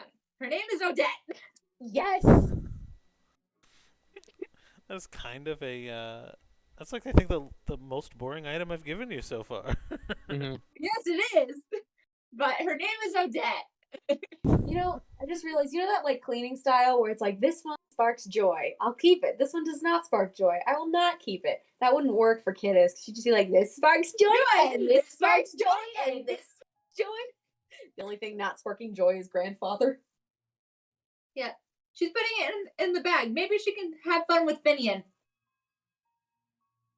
My little clay animal that we can't tell what it is. It's a clay Thing. What is it? It's a thing. I'm just picturing though at some point when Kittis has to empty her bag, it's just gonna be like, It's gonna be so funny. no, but It's gonna be standing there for like the equivalent of a long rest. just There- empty. There's an easy way to do it. Not like this way. You just turn it inside out. How am I Hey, going to do turn my it bag of fast. holding inside out? It's possible. It can be done. It has been done. I'm nervous about what would happen to my bag. Everything would probably explode out in one single Yeah, no, second. that's it. It's just the bag would still be perfectly intact. Everything would just come out at once. We have to run away. Everyone's like, sacrifice your stuff, Kiss. And Kiss is like, this is not like those stories where you have to let go. Like, do I look like one of Aesop's fables? No. No, my stuff. The entertaining thought for me is the fact that you'd still have to roll odds and evens for that to see what would happen. The flood of cinnamon toast. I would be Cinnamon so, toast crushes your enemies. I would be so mad. I'd be like, my cinnamon toast. You'd be like gathering it back up again. Kid, it's 5-second rule. See, all I can think of now, so I have to say it, is in that scene where Kid is debating letting everything go, Dana just turns back and goes, as a wise cryomancer once said, let it go. I'm going to screw. All right. Note to self: add Frozen references. Let's torture Sophie. All right. Olaf. I'm gonna start hanging Chica decorations in your room when you're not home.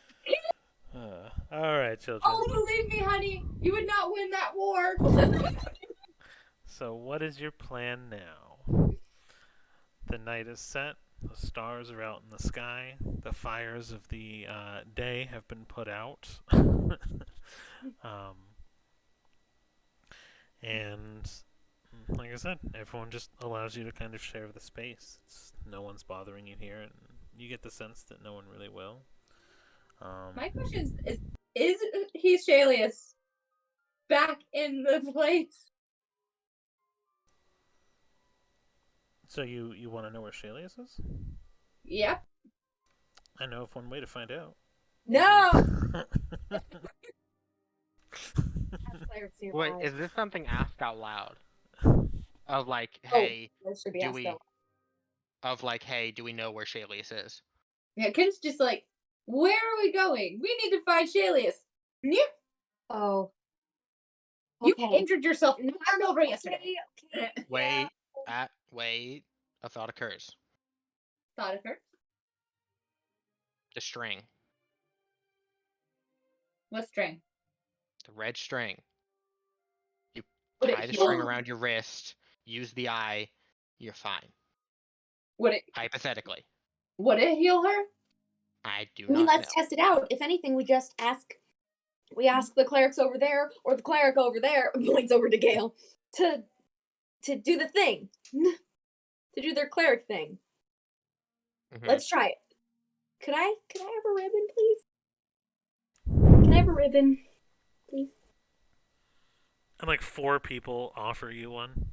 Oh gosh. Okay. Thank you. You even see like one of the patron begin to unwrap the one that's on her wrist, and she like, Oh no, it's ties okay. it No, around please you. keep that on you. Please keep that on you. Okay. I want this tied around Cedar's wrist. Like, okay, here we go. Hey, Argus, it's a little early in the morning. Well, it's night. It's early in the evening for you to be awake, but let's go with this. Chalius Tannen. And somehow she's talking on her teeth, even though she has no teeth. So where are you when you do this? I'm with those two. I'm just in the courtyard or whatever, or where. I guess we're gonna just take a step outside and just go like, we're gonna scare the crap out of people. Yes, no, we're just in the sanctuary. Well, I mean, in a church full of self-sacrifice, self-harm, you'd think a person randomly fainting means nothing. They're fine. They'll be fine. So you get a solid remembrance in this moment of what it feels like to lose half of your life when you were at full life. No. The pain is a lot more tremendous than the jump that you had earlier when you didn't have as much to offer, and you hear kind of the hiss of satisfaction as your eye kind of digs into your mind, You feel it in your brain and your skull and down your neck and your throat. Your voice box begins to kind of shrink as it just drains every piece from you. And the fog begins to kind of roll from your eyes. You tilt your head back and you have a very clear vision of Shalius just laughing it up. He seems to be on the docks near the ocean, or a set of docks near the ocean, laughing and drinking. You see in the distance a very clear scene of a ship and a ship's name, which we'll make up later. And you see people loading boxes, one of them crashing and opening and spilling out tons of blue charges. And you see Shalius getting pissed, going, "Be careful with those. They're not cheap. Country's not going to run itself off of those." And you see the guard kind of like, or the guy loading, being kind of shooken up and like scrambling to try to piece them together. And I will do something that I don't usually do, just given the fact that you gave up so much. Is there something about the scene you want specifically? Ooh. Is there something I want specifically?